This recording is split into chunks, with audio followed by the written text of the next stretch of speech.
안녕하십니까. 이번 패널 사회를 맡게 된 인천대학교 이호철 교수입니다.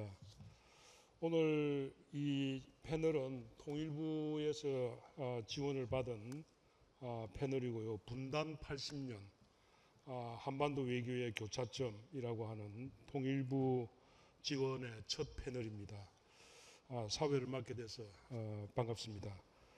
세 분의 발표가 예정이 되어 있고요. 통일연구원의 최규빈 박사님, 그리고 강원대학의 정구현 교수님, 그리고 국회 미래연구원의 차정미 박사님, 그리고 토론에 고려대학교의 김헌준 교수님, 연세대학교의 박재적 교수님. 언제 연대로 옮기셨나요? 외대로 알고 있습니다. 통일연구원의 김민성 박사님, 예, 반갑습니다. 우선 세 분의 발표가 있고 세 분의 토론이 있기 때문에 대략 저희가 시간이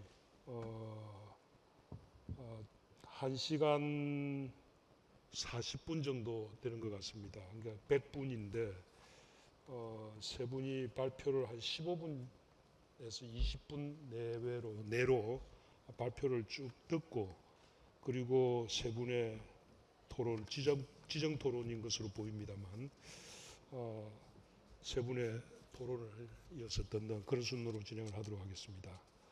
먼저 최규빈 박사님 부탁드리겠습니다.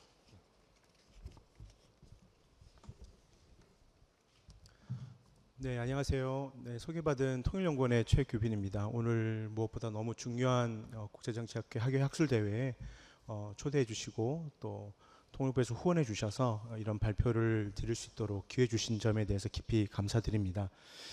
오늘 이제 제가 맡은 주제는 이제 북한 인권 관련 주제입니다. 사실 북한 인권이라는 주제가 여기 참석하신 모든 분들이 아시겠지만 얼마나 엄중하고 뚜렷한 개선이 이루어지지 않고 있는 상황이라는 점에 대해서 우리 모두가 인지하고 계실 겁니다. 그래서 이제 이 문제를 우리가 앞으로 좀 어떻게 좀 풀어갈 수 있을까, 혹은 어떤 방법도 우리가 고려해 볼 수 있을까, 이런 취지에서 저는 오늘 제 발표 전체적인 요약은 인권으로 접근하는 것도 굉장한 의미가 있지만 인권을 발전과 좀 연계해서 우리가 고려해 볼 수 있는 측면도 있지 않을까라는 측면에서 이번 발표를 준비했습니다.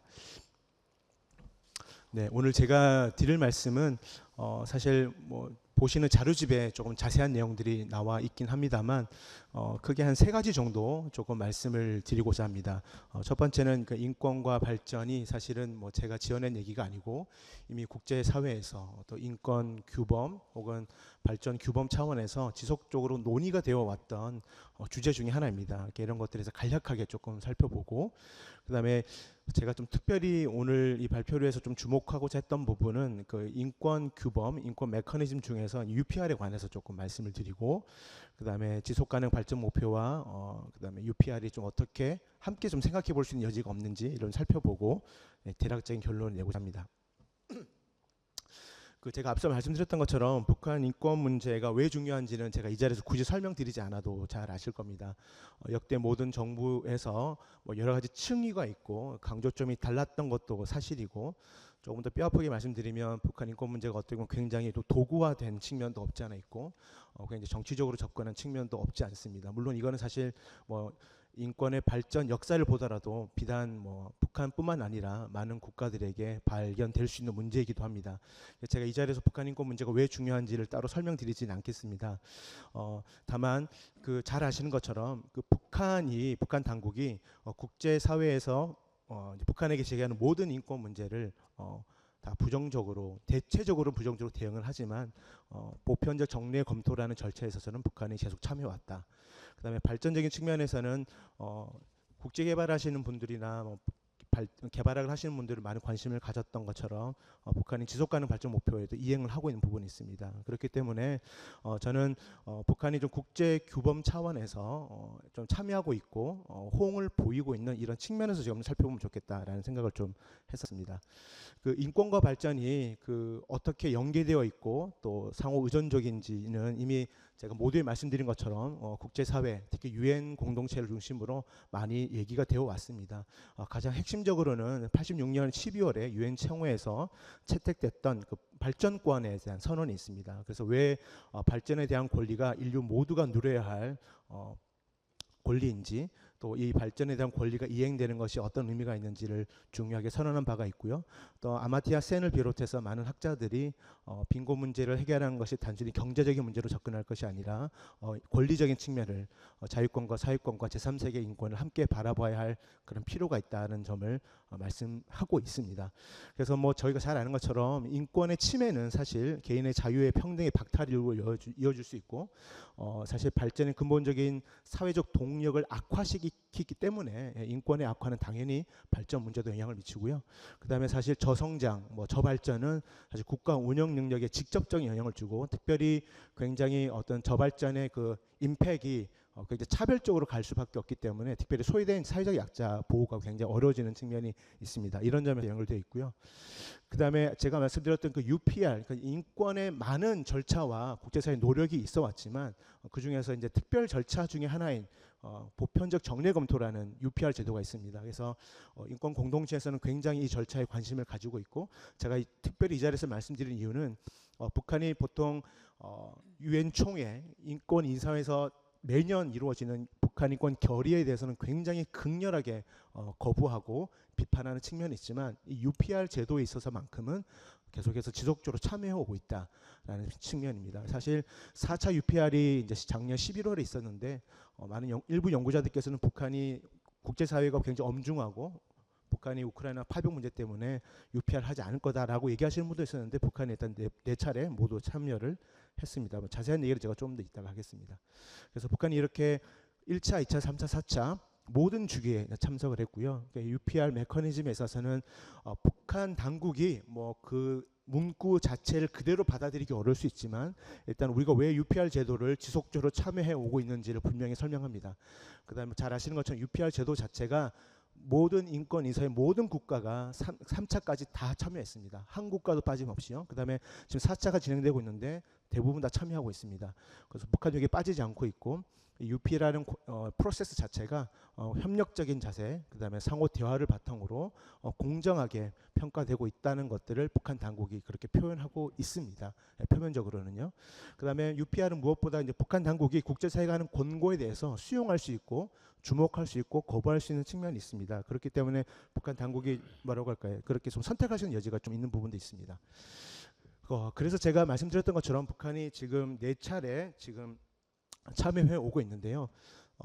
UPR의 많은 부분이 중요하지만 결국에는 모든 유엔 인권 이사회 국가들이 북한 당국에다가 자유권, 사회권, 그다음에 제3세계 인권 관련해서 모든 인권의 분야에 관련해서 해당 수검국에 이러한 것들을 개선할 필요가 있다고 권고를 하게 됩니다. 그런 권고를 북한이 판단하고 최종 의견을 제출하게 되어 있는데요. 지금 이 보여주시는 그래프에서 보여지는 바와 같이 accept, 즉 북한 당국이 최종적으로 수용하겠다라고 하는 북한의 권고 숫자는 수치적으로는 확대가 되고 증가가 되고 있는 부분이 있습니다. 그다음에 total recommendation이라고 해서 북한에 대한 권고 숫자 그 자체가 몇 개가 있는가 보면 4차를 기준으로 보면 294개의 권고가 있었습니다. 즉 294개의 국제사회 인권 권고에 대해서 북한 당국이 4차 UPR, 즉 2024년 11월에 있었던 4차 UPR에서 143개에 대해서 수용을 했습니다. 물론 당연히 북한 당국이 받아들이지 않고 싶은 껄끄러운 권고는 당연히 거부를 하게 됩니다. 그러니까 이렇게 1차, 2차, 3차, 4차 동안 이렇게 이제 권고 관련된 부분이 이렇게 변해왔고요. 그다음에 권고 수용률, 그러니까 acceptance rate를 국제사회도 집계를 하는데 그 전 세계로 보면 1차가 74, 3차가 76, 4차는 진행 중이어서 최종 퍼센테이지는 나오지 않고 있고요. 대략 75에서 76%의 권고 수용률이 있는데 북한을 보면 네, 대략 40에서 50 정도의 공고 수용률을 나타내고 있습니다. 어떻게 보면 굉장히 흥미로운 부분이 있는 거죠. 북한 당국이 국제사회 인권 문제 제기에 대해서 극렬하게 반대하고 이중 간섭, 내정 간섭이라고 얘기하지만 특정 부분의 공고는 북한이 긍정적으로 생각하고 있다는 것을 보여주는 부분이니까요. 그러면 왜 이런 UPR 제도를 통한 부분과 지속 가능 발전 목표를 연계할 필요가 있을까? 뭐 여러 가지 규범적인 내용이긴 하다마는 사실 국제사회에서 발전, 평화, 안보, 인권이 상호 긴밀하게 연결되어 있다라고 지속적으로 얘기를 해오고 있고요. 그다음에 무엇보다 제가 말씀드렸던 것처럼 UPR 제도에서 북한이 지속적으로 참여해 왔던 부분, 그다음에 지속가능 발전 목표에 있어서 북한 당국은 그래도 참여를 해왔던 부분이기 때문에 이런 북한이 조금 어떻게 보면 보편적 규범에 참여하고 있는 부분들을 함께 살펴볼 필요가 있지 않겠냐라는 부분들. 그다음에 사실 권고 그 자체는 이렇게 해야 된다라고 하기 때문에 사실 그 자체가 실질적인 북한 주민의 인권 개선과 직결된다고 보기는 어렵습니다. 그럼에도 불구하고 모든 인권 이사회 국가들은 새로운 주차의 어떤 공고가 되기 전에 그 전 주차에 있었던 국제사회 권고가 실제적으로 어떻게 이행되고 있는지를 살피고 판단하고 하는 부분이 있습니다. 그렇기 때문에 이런 이제 모니터링의 체계가 있는 거고요. 그다음에 SDG 같은 경우에는 잘 아시겠지만 169개의 세부 목표에 대해서 254개 정도의 각종 인디케이터가 있기 때문에 이런 인디케이터를 통해서 해당 목표 타겟이 어떻게 이행되고 있는지를 모니터링할 수 있습니다. 그렇기 때문에 국제사회, 한국 정부를 포함해서 북한에게 필요한 인권 개선의 권고들이 혹은 발전의 목표들이 어떻게 변화하고 있는지, 개선되고 있는지 혹은 악화되고 있는지를 볼 수 있는 측면이 있기 때문에 유의미하다고 개인적으로 생각합니다. 그럼에도 불구하고 많은 판단 부분에서 비판하시는 것처럼 북한 당국은 당국에 맞추어서 이제 국제사회가 보편적으로 생각하는 그 기준과 관계없이 북한은 스스로가 원하는 방식으로 유리한 방식으로 SDG 목표를 변화하였고 그다음에 뭐 잘 아시는 것처럼 UPR에서 자유권 관련 공고 뭐 대표적인 게 뭐 정치범 수용소 같은 공고인데 계속 거부하고 있기 때문에 사실은 그 자체로 겉으로 보여지는 것과 실제는 분명히 갭은 있는 건 사실입니다.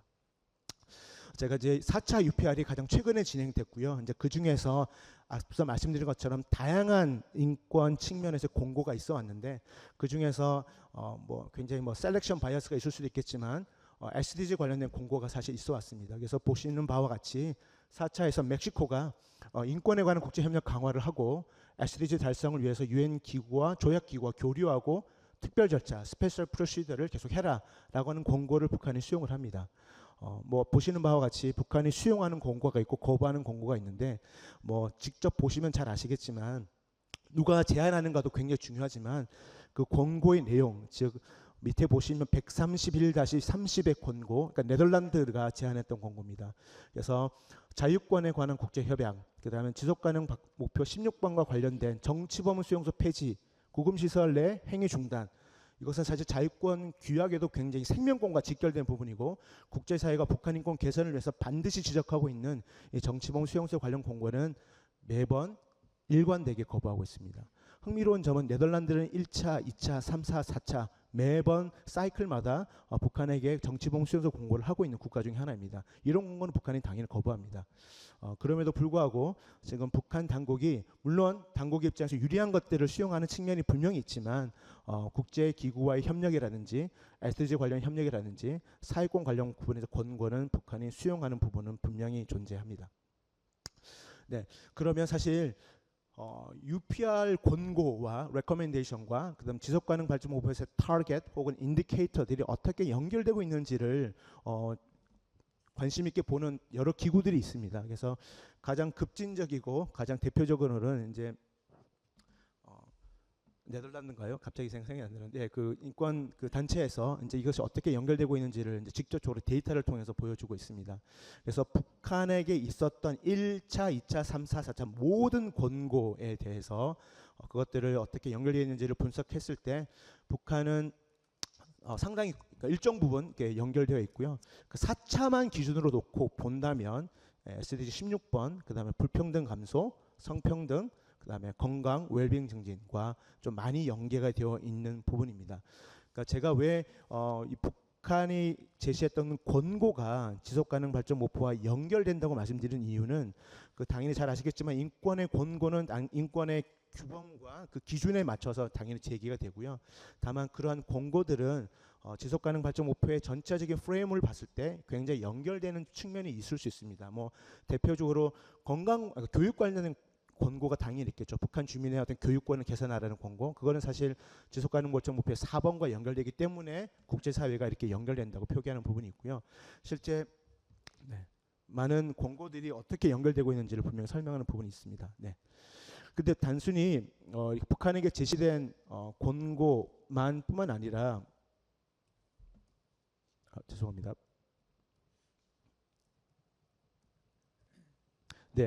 제가 좀 약간 혼선이 있었는데 이게 이제 앞서 보여드렸던 그래프는 북한에게 제기됐던 모든 권고에 관한 것이고요. 이 그림은 북한이 수용했던 권고, 북한이 수행했던 UPR 권고들 중에서 SDG와 어떻게 연결되고 있는지를 보여주는 그래프입니다. 그래서 4차에 북한이 받아들이겠다, 이거 우리 개선하겠다라고 했던 권고만 놓고 봤을 때도 16번이 굉장히 연결되어 있고요. 그 다음에 건강 관련된, 그러니까 SDG 3번이 이제 건강과 웰빙 증진 관련 권고인데 거기에 대한 수용에 연결된 비중이 굉장히 큽니다. 그러니까 이런 걸 놓고 보면 북한이 국제사회 모든 UPR 권고를 사실은 웰컴하지 않을 것 같지만 사실은 16번 관련된 권고라든지 사실 3번 건강 관련 권고는 어떻게 보면 굉장히 사유권 기반의 권고이기도 하고요. 북한 주민들의 실제 생활과 연결되는 부분이 있기 때문에 북한이 굉장히 우호적으로 할 수 있을 가능성이 클 것 같다고 개인적으로 생각을 합니다. 그 다음에 2번 같은 경우는 이제 기하 종식에 관한 부분입니다. 사실은 지금 보시는 그림을 보시면 4차 때는 그 비중이 굉장히 내려간 측면이 있지만 2차와 3차 때는 북한 당국이 이 기아와 관련된 문제에 있어서는 많이 수용을 하고 이런 부분들이 지속가능 발전 목표에 굉장히 연결되는 것을 볼 수가 있습니다. 물론 이런 것들도 북한 당국의 관심이 어디에 있는지 조금 알 수 있는 부분이 있죠. 예를 들면 북한 주민들의 뭐 건강을 개선하고 아동 사망률을 개선하고 그다음에 뭐 식량의 문제를 개선하는 문제, 뭐 이런 부분, 농업 생산량을 증가하는 문제, 이런 것들은 북한이 사실 거부할 이유가 그렇게 없는 것도 사실이긴 합니다. 물론 이런 것들을 보시면 좀 사회권 기반의 권고들을 보다 수용하는 측면이 있지만 이렇게 우리가 살펴볼 수 있다는 점을 제가 말씀을 드리는 겁니다. 개략적으로 결론을 말씀드리겠습니다. 말씀드렸던 것처럼 사실 지금까지의 한국 정부를 포함해서 많은 이제 인권 단체나 인도주의 단체, 뭐 개발협력 단체들이 당연히 인권의 문제가 중요하고 인도주의적 사안이 중요하고 발전 개발협력 사안이 굉장히 중요해서 그것들 바탕으로 활동을 해왔고 나는 유의미한 기여가 있었다고 제 개인적으로 생각합니다. 무엇보다 북한 인권 문제가 굉장히 공론화되었다는 것을 중요한 측면이 있다고 생각합니다. 그럼에도 불구하고 우리가 한편으로는 이런 것들을 뭐 솔로 관점에서 보기도 중요하지만 조금 더 연계해서 통합적으로 생각해 볼 필요가 있지 않을까. 물론 대표적으로 뭐 정치범 수용소를 지속적으로 폐지할 것들을 국제사회를 통해서 북한 당국에 압력을 가하는 부분 반드시 필요하다고 생각합니다. 한 가지 흥미로운 점은 지금까지 국제사회가 북한 당국에 예를 들면 정치범 수용소 공고를 매번 냈지만 북한이 다 거절했습니다. 그럼에도 불구하고 4차 UPR에 있어서는 구금시설의 환경을 개선해라라는 권고는 북한이 주목하거나 수용한 측면이 있습니다. 이런 것도 사실 굉장히 유의미한 변화라고 생각하는데, 그러니까 우리가 이렇게 UPR 메커니즘이 굉장히 인권적 차원에서 의미를 갖고 일부의 북한의 태도 변화를 이끌어내는 부분도 분명히 존재합니다. 이런 것은 당연히 지속되어야 하고요. 이제 그럼에도 불구하고 인권의 관점에서만 접근하기보다는 국제사회가 기대하고 요구하는 것처럼 보다 통합적인 측면에서 함께 사고하는 부분도 필요하지 않을까라는 생각들을 합니다. 이제 이런 측면이 있고요. 무엇보다 UPR에 북한이 매번 모든 주기에 참여를 해왔고, 그다음에 모니터링을 받고 있고, 그다음에 지속가능 발전 목표에서도 북한이 참여하고 있다는 점, 이런 것들을 우리가 조금 잘 살펴볼 필요가 있지 않을까라는 생각들을 합니다. 무엇보다 대한민국과 북한이 유엔 회원국이고요. 그다음에 발전과 인권 규범의 이행 당사자입니다. 근데 사실 대한민국 정부도 SDG VNR을 한 번밖에 하지 않았습니다. 저도 우리 정부가 보다 이것에 더 많은 관심을 기울일 필요가 있다고 생각하고요. 북한이 만약에 VNR 즉 SDG를 어떻게 이행하고 있는지에 대해서 한 번 더 이렇게 그 메커니즘에 참여를 한다면 코로나 이후에 북한 주민들의 여러 가지 경제 사회 발전이 어떻게 변화되고 있는지를 살펴볼 수 있기 때문에 우리가 여러 가지 것들을 조금 고민해 볼 필요 수 있는 여지가 있지 않을까라는 생각을 합니다. 물론 이것은 결국에는 북한 당국이 어떤 태도를 취하는가에 다 달려 있기도 합니다. 하지만 말씀드린 것처럼 이렇게 인권과 인도주의 개발을 좀 분절해서 저희가 접근하는 것보다도 조금 더 통합적으로 접근하는 방식을 이제는 조금 고민해 볼 필요가 있지 않을까라는 생각을 합니다. 그다음에 북한이 UPR의 모든 권고를 다 받아들이지 않죠. 그다음에 뭐 다 한 권고 한 권고 따져 보면 북한의 태도 변화가 아주 뚜렷하게 확인되는 것은 아닙니다.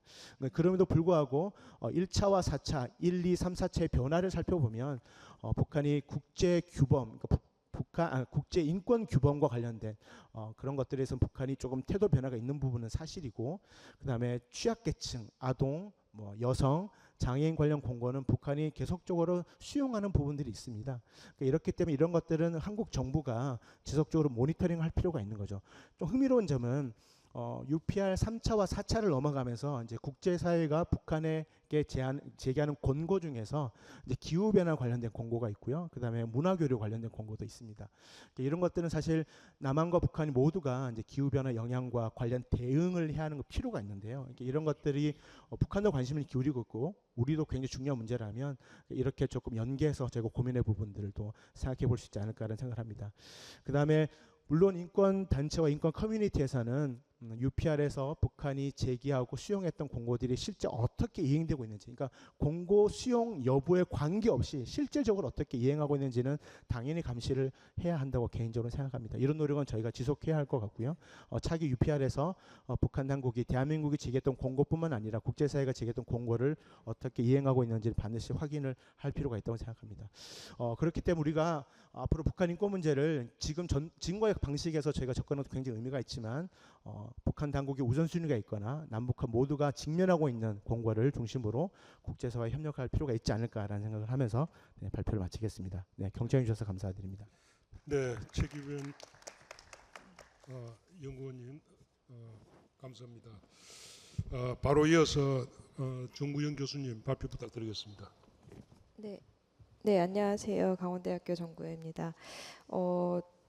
먼저 이렇게 좋은 패널에 서 발표할 기회를 갖게 되어서 뜻깊게 생각하고요. 또 이제 제가 맡은 발표는 사실은 미국 특히 이제 트럼프 행정부의 대외 정책 관련한 것인데 사실은 이 글을 쓰면서 사실 이 글은 이제 5월 달쯤에 이제 마지막으로 서밋하고 이제 6월 달에 나오는 글이어서요.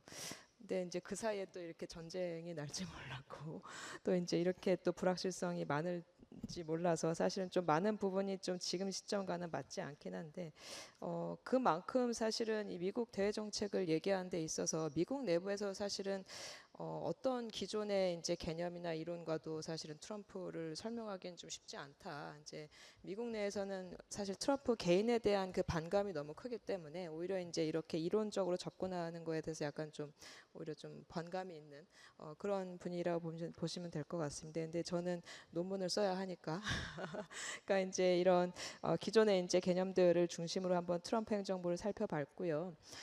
특히 이제 제가 이 논문에서 이제 제목에서도 아실 수 있겠지만 이제 리트렌치먼트 개념을 통해서 사실은 트럼프를 어떻게 바라볼 수 있을 것이냐. 사실 미국 내에서도 이제 정말 트럼프 행정부가 리트렌치 하느냐에 대해서 사실 논란이 있거든요. 특히 이제 이번에 이제 이란 공습 이후로도 사실은 그런 목소리가 좀 커진 바가 있는데 그런 단발적인 사건을 차치하고 사실은 전반적인 미국의 이제 글로벌 포스처라고 하든지 뭐 이제 행정부의 어떤 재조정이라고 하든지 이런 부분들을 본다라고 한다면 사실은 리트렌치먼트에 좀 더 가까운 행태가 아닌가. 다만 그러면 기존에도 이제 미국 이제 여러 행정부는 리트렌치먼트를 여러 차례 했는데 트럼프 행정부는 그럼 어떠한 형태의 리트렌치먼트를 하는 것이냐. 이게 사실은 제가 이 글을 쓰면서 생각했던 이제 부분이고요. 그런 점에 있어서 이제 논문에도 보실 수 있겠지만 이제 사실은 좀 비자유적인 일리버럴 리트렌치먼트다라고 규정을 하면서 논문을 작성하게 되었습니다. 그래서 논문은 크게 네 부분으로 나눠져 있고요. 첫 번째는 이제 리트렌치먼트에 대한 미국 내부에 대한 내부에서의 논란, 그리고 이제 트럼프 행정부를 그러면 그런 논란에서 봤을 때 어떻게 규정할 수 있을 것이냐, 왜 그렇게 규정할 수 있을 것이냐라고 하는 것. 세 번째는 이제 그러한 결과로서 이제 지정학적인 변화는 어떻게 이제 이루어지고 있느냐. 특히 이제 가장 많이 이제 1차적으로 이제 논의가 되는 것은 이제 멀티폴라리티에 대한 논란인 것 같습니다. 기존에 이제 미국이 갖고 있었던 어떤 장악력이라고 하든지 이제 유니폴라리티에 대한 이제 어떤 이제 믿음 혹은 이제 인식은 상당히 약화되고 있기 때문에 그럼 어떠한 형태의 멀티폴라로 가고 있느냐라고 하는 거에 대해서 좀 논의를 하고 마지막에 이제 한국의 대외 정책에 대한 함의에 대해서 조금 말씀드리고 발표를 마치도록 하겠습니다. 우선 서론에서 말씀드리고 싶은 것은 미국 대외 정책, 특히 이제 트럼프 행정부를 설명하는 키워드는 크게 두 가지로 나눌 수 있을 것 같습니다. 첫 번째는 이제 미국 우선주의, 너무나 많이 아시다시피 정말 이제 미국 우선주의지만 이제 왜 그런 미국 우선주의냐라고 한다면 이제 자국의 트럼프를 지지하는 지지계층을 바라보는 미국 우선주의라는 측면도 있고 또 이제 대외적으로는 이제 미국이 기존에 프리머시의 지위에서 상당히 좀 멀어져 왔다라고 하는 점에 있어서 이제 미국 우선주의 두 가지 측면으로 이제 나눌 수 있을 것 같습니다. 그럼 이것을 해결하기 위한 방법으로서의 이제 방법론이 사실은 기존의 바이든 행정부가 크게 달라지는 부분이라 볼 수 있고요.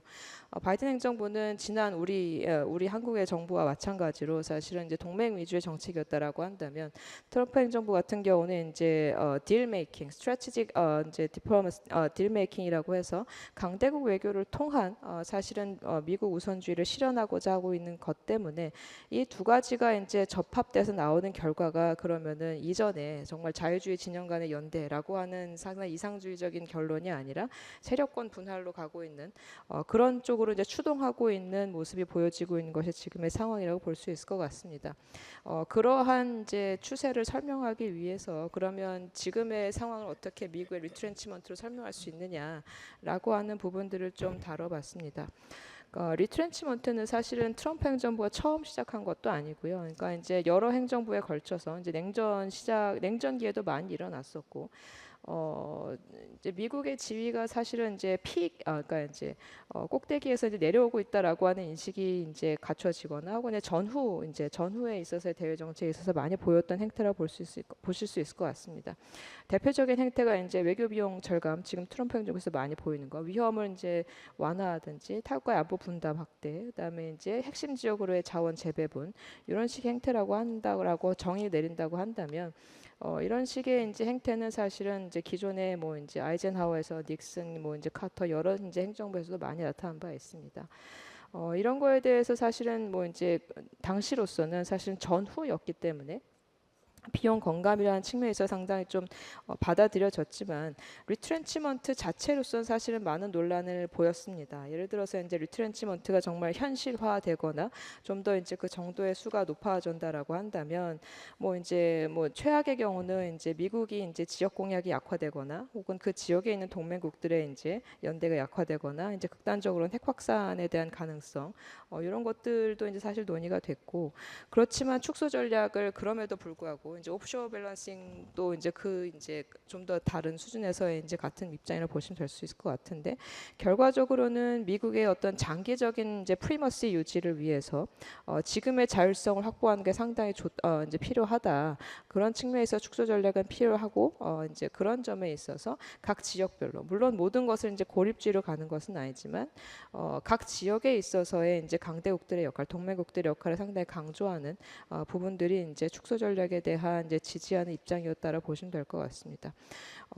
비근한 예로는 사실 오바마 행정부가 사실은 이제 두 개의 중동 정쟁을 마치고 나서 이제 리트렌치먼트 이제 당시에 오바마 행정부의 행동은 이제 멀티래터럴 리트렌치먼트라고 보통 이제 표현이 됐는데 이거는 다시 말해서 이제 알켄베리가 이제 책에서 얘기했었던 스트래티직 이제 레스트레인트의 개념과 상당히 비슷합니다.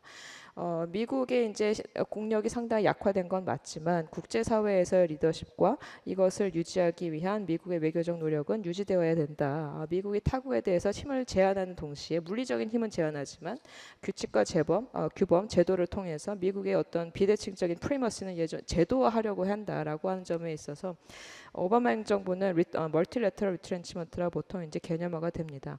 근데 다만 이제 트럼프의 문제점이라고 하는 것은 그렇게 유지되어 온 이제 스트래티직 레스트레인트가 지금 트럼프 행정부의 이익에는 맞지 않는다라고 판단하고 있기 때문에 또 이제 그것을 타개하기 위한 이제 방법으로서 이제 강대국 외교가 나오고 있기 때문에 사실은 일리버럴 리트렌치먼트라고 이제 표현할 수 있을 것 같습니다. 그래서 두 번째 부분을 말씀을 드리면 일리버럴 리트렌치먼트는 크게 두 가지 측면에서 이제 말씀을 드릴 수 있을 것 같습니다.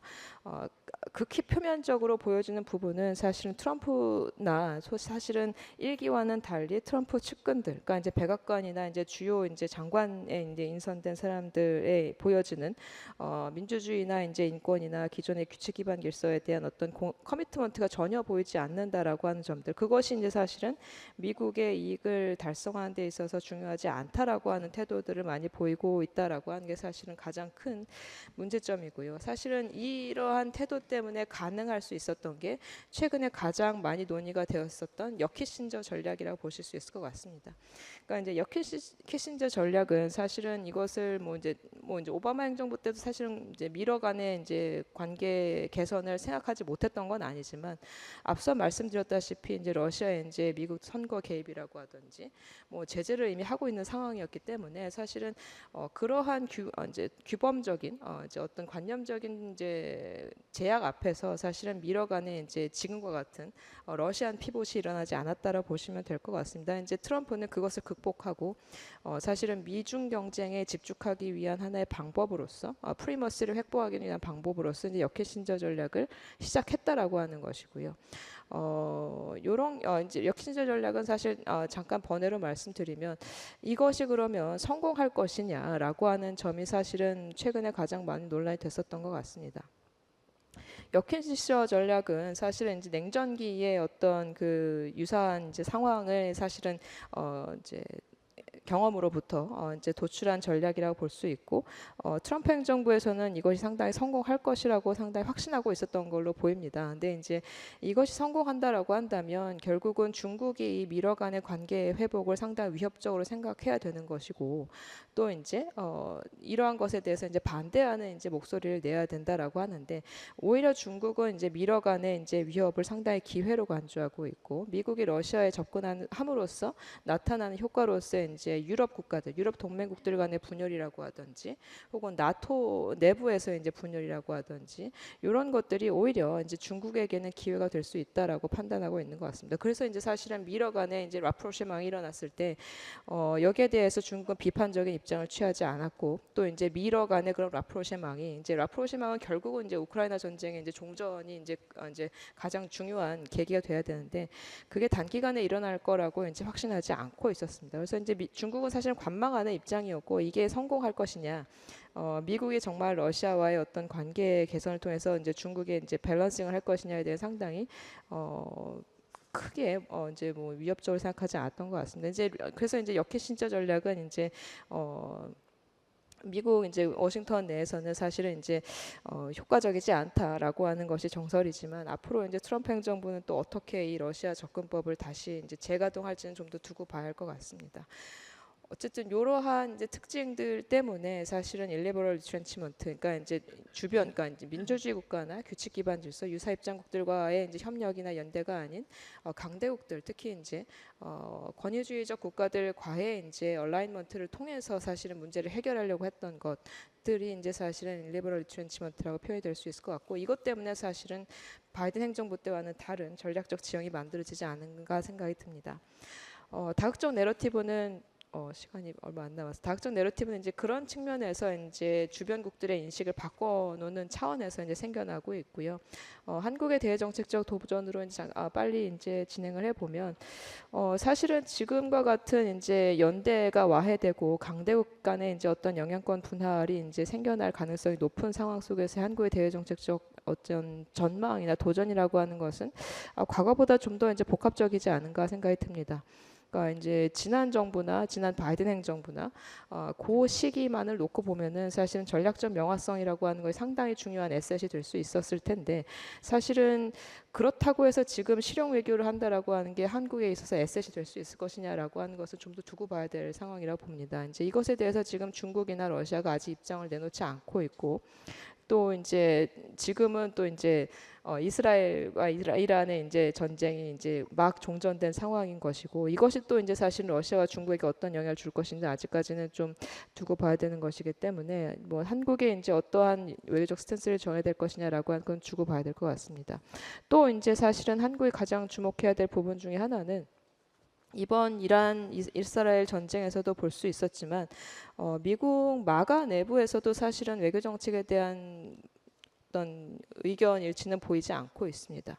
특히 이제 리트렌치먼트를 상당히 강조하는 이제 전통적인 마가가 있는 것이고 전통적인 마가이긴 하지만 전통적인 공화당의 이제 주류 세력이었다고 볼 수 있는 분들의 이제 엘브리지 콜비나 이런 분들의 이제 프라이어타이저의 이제 입장은 사실은 지금 이스라엘의 이제 공습에 대해서도 사실은 분열된 입장을 보여왔고 이것이 그러면 나중에 한반도나 이제 뭐 중국에 대해서도 지금은 이제 많은 부분 상당히 빨리 속도가 빨리 이제 논의가 진행되고 있는 부분이 있긴 한데 어떻게 진행될지는 좀 더 두고 봐야 될 부분이 있다라고 보여집니다. 다만 이제 지금 한국이 이제 신경 써야 될 부분은 지금 신정부는 어쨌든 이제 남북 관계의 이제 회복을 이제 상당히 좀 우선순위에 두고 지난 정부보다 우선순위에 두고 이제 진행을 할 것으로 보여지는데 이것에 대해서도 사실은 미국 내에서의 이제 약간 인식이라고 하든지 특히 이제 미국도 역시 이제 북한의 두 국가론을 염두에 둔 이제 대북 정책을 고려할 것이기 때문에 그런 점들을 이제 미국과 좀 소통을 해야 되지 않을까 하는 생각을 해봤습니다. 네, 일단 여기서 마치겠습니다. 예, 정구영 교수님 감사합니다. 보다 토론을 통해서 트럼프 2기 행정부의 여러 가지 대외 정책에 대한 토론들이 나올 걸 기대하고 저도 조금 질문이 있고요. 우선 발표를 다 듣도록 하겠습니다. 차정미 박사님 부탁드리겠습니다. 네, 안녕하세요. 저는 국회미령군의 차정미고요. 제가 오늘 발표하는 주제는 트럼프 2기 국제기술질서 변화와 한반도 이렇게 되어 있고요. 지금 이 내용은 제가 미래연구원에서 연구하고 있는 미중기술질서와 관련된 연구의 일부분이라고 할 수 있고요. 제가 이제 처음에 서론에서 대전략 vs 트럼프 이렇게 해놨는데 뭐 다들 아시는 것처럼 그랜드 스트래티지 하면 보통 얘기하는 그 장기 목표가 뭔지 그 장기 목표로 갈 수 있는 방법이 뭔지 그래서 그런 것 장기 목표를 위해서 외교 정책을 어떻게 설계하고 어떤 구조로 어떻게 할지 이렇게 지적 구조인 거예요. 전체적으로 장기 목표와 가는 외교 정책의 방법 뭐 이런 것들을 하는 거라고 할 수 있는데 사실은 트럼프 1기 이후에 2017년 무역 전쟁 이후에 미국의 대전략이라고 하면 전체적인 큰 틀은 트럼프 1기부터 바이든 정부까지 이어져 왔다라고 보는 게 제일 맞을 것 같고요.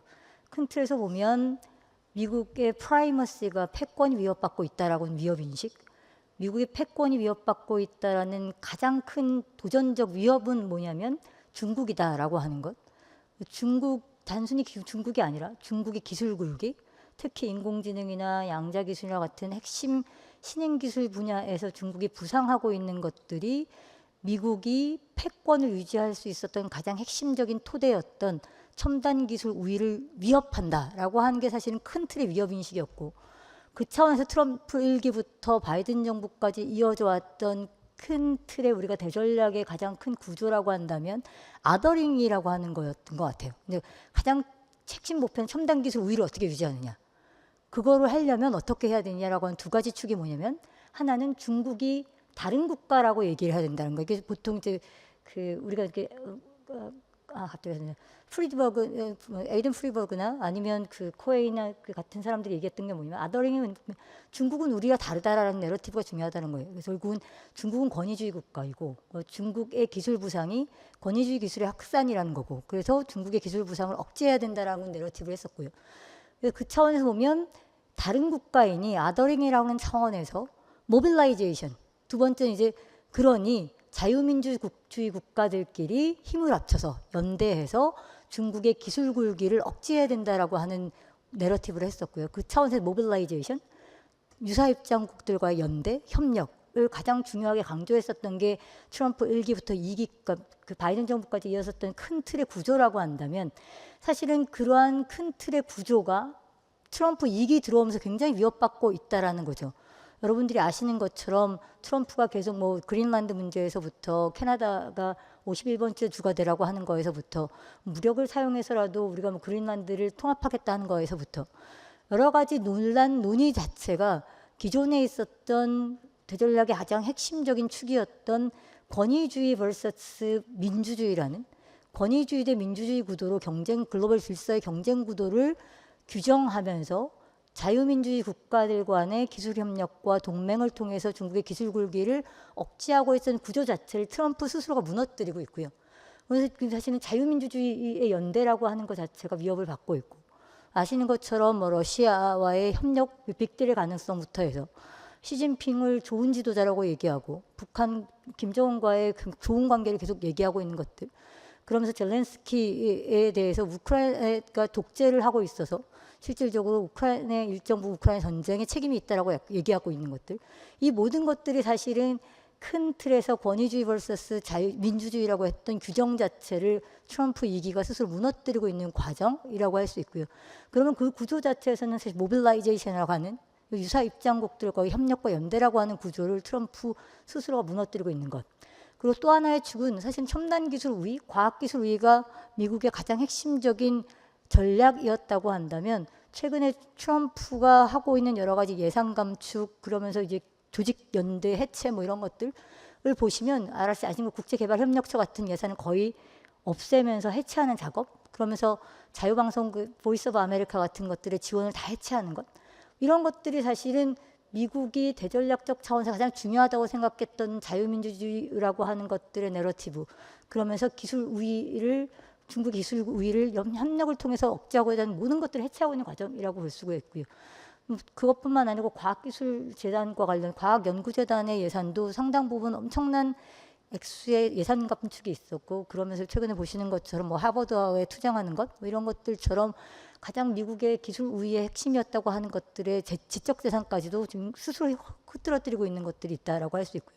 그 차원에서 그러면 여기서 얘기하고 있는 건, 그러면 트럼프 4년 동안 과연 우리가 트럼프 1기부터 바이든 정부까지 있었던 첨단 기술 우위를 유지하기 위한 아더링과 모빌라이제이션이라고 하는 대전략은 살아남을 수 있을까라고 하면서 좀 더 봐야 된다라고 하는 거고, 지금은 엄청나게 고도의 불확실성, 트럼프 스스로 무너뜨리고 있는 구조, 이런 것들 때문에 굉장히 불확실하긴 하지만 몇 가지 관찰 가능한 것들을 추적하면서 실질적으로 뭐 여러 가지 여전히 뭐 예측 가능한 게 되게 어렵지만, 그럼에도 불구하고 관찰 가능한 지표들은 사실은 트럼프 1기부터 바이든 정부 지금까지 이어질 수 있다고 보는, 그리고 제가 이제 여기서 테크 콜드워라고 했는데, 첨단 기술 분야에서만큼은 기본적으로 미중 간의 냉전적 구조에 기반한 여러 가지 균열, 그리고 자유유사 입장국들과의 연대, 중국에 대한 기술 봉쇄라고 하는 구조가 여전히 살아남을 수 있다라고 하는 것들을 제가 주장하고자 하는 것이고요. 뭐 제가 이제 테크 코드라고 여기 그 논문에 썼던 것 중에 하나는, 가장 우리가 보통 냉전이라고 하면 냉전을 이제 미소 냉전과 비교하긴 하는데, 사실 미소 냉전도 냉전을 연구하는 사람들에서 보면 그건 하나의 에그잠플, 사례였다고 보고요. 그래서 결국은 냉전을 어떻게 규정할 거냐라고 봤을 때 특징들을 보면 여전히 오늘날 트럼프 2기에서 보여지는 여러 가지 지표들도 우리가 냉전의 특징들을 가지고 있다라고 볼 수 있고, 보통 부자니 얘기하는 냉전의 특징들을 보면 강대국 간 제로섬적 관계인식, 그리고 동맹의 형성, 그리고 지정학적 봉쇄, 돌파라고 하는 것들을 중심으로 한 전략적 사고가 유지돼야 된다라고 얘기를 하는데, 실질적으로 트럼프 정부 들어와서도 사실은 전략적 사고인식, 그리고 봉쇄, 돌파라고 하는 지정학적 기술, 첨단 기술 분야에 있어서만은 이런 지정학적 사고인식이라고 하는 것들이 굉장히 여전히 남아있고, 그리고 지표로 볼 수 있는 수출 통제라고 하는 부분, 기업 제재라고 하는 부분은 여전히 지속되고 있다라는 것들을 볼 수 있다고 볼 수가 있을 것 같고요. 제가 이게 글에 썼던 것처럼 트럼프 1기부터 가장 중요한 우리 미중 기술 냉전이라고 하는 규정할 수 있는 것들을 보면, 트럼프 1기부터 최근에 2025년 3월까지 미국 상무부가 수출 제한 기업 리스트, 제재 리스트, 엔터티 리스트를 발표한 것들을 보면 트럼프 1기 때 1,350개에서 최근에 가장 최근 지표인 3월 25일까지 보면 3,350개로 늘어난 걸 볼 수 있어요. 그리고 엔터티 리스트 자체도 굉장히 급격히 늘어나는 걸 볼 수가 있고, 이런 것들은 사실은 냉전 초반에 대소 봉쇄, 대소 첨단 기술 통제, 그리고 대중공 첨단 기술 통제라고 하는 것들이 급격히 늘어나는 추세하고 굉장히 닮아 있다라는 걸 볼 수가 있고요. 트럼프 2기에 들어와서 그러면 전략적 사고 인식은 변했느냐? 거의 변하지 않았다는 거예요. 냉전 2기에 들어와서 하고 있는 여러 가지 첨단 기술과 관련된 서사들을 보면 여전히 냉전적 서사가 존재한다라고 볼 수 있고요. 그 트럼프 2기 들어와서도 가장 많이 얘기되는 것 중에 하나는 결국은 힘을 통한 평화, 마가 이런 것들이 퍼거슨의 얘기에 따르면 이거는 사실은 냉전 시대 레이건의 슬로건이었다라고 얘기를 하고 있고, 기본적으로 미국 트럼프 2기가 얘기하고 있는 마가 프로젝트라고 하는 것, 힘을 통한 평화라고 하는 것들은 사실은 냉전 시대 담론이다라고 얘기를 하고 있고요. 그럼 트럼프 2기 들어와서 트럼프가 이제 백악관의 과학기술정책국한테 레터를 보내는 게 있어요. 이게 되게 굉장히 상징적으로 냉전 시기에 그 루즈벨트가 버니바 부시라고 과학기술정책 전반을 다 그 담당했었던 버니바 부시한테 보냈던 레터와 굉장히 유사하게 닮아 있고, 트럼프 2기에 트럼프가 직접 이 레터를 과학기술정책국장한테 보내면서도 똑같이 이 서사를 하고 있어요. 루즈벨트가 버니바 부시한테 레터를 보냈던 때와 같이 결국은 20세기의 냉전의 승리를 이끌었었던 과학기술 정책에 있었다라고 얘기를 하고 있고요. 그런 것처럼 20세기 냉전의 승리를 이끌었던 것처럼 지금 우리가 맨하탄 프로젝트나 우주 프로젝트 같이 20세기 미국의 과학 기술을 이끌었던 그 긴장감을 다시 되살려야 된다는 얘기를 그 레터에서 하고 있으면서 인공지능, 양자, 핵기술 같은 핵심 신흥기술 분야에서 결국은 미국이 첨단 기술 우위를 확실히 확고히 해야 된다라고 하는 얘기를 하고 있고요. 이거 받아서 바로 백악관 과학기술정책국장이 바로 또 그 다음에 연설을 한 데서 보면 똑같은 냉전전적 서사를 하고 있는 것들을 볼 수가 있어요. 미국의 승리는 결국은 우주 프로젝트, 인터넷 발명 같은 20세기 과학기술 프로젝트들이 20세기 승리를 가지고 왔다. 우리는 다시 이것을 되살릴 거다라고 하는 냉전적 서사를 하고 있는 것들을 볼 수가 있고, 그 과정에 연결돼 있어서 중국은 결국은 가장 큰 최대의 위협이고 그 최대의 위협을 억제하는 것, 이 트럼프 2기의 핵심 목표라는 것들을 여전히 굉장히 강조하고 있는 것들을 볼 수가 있고요.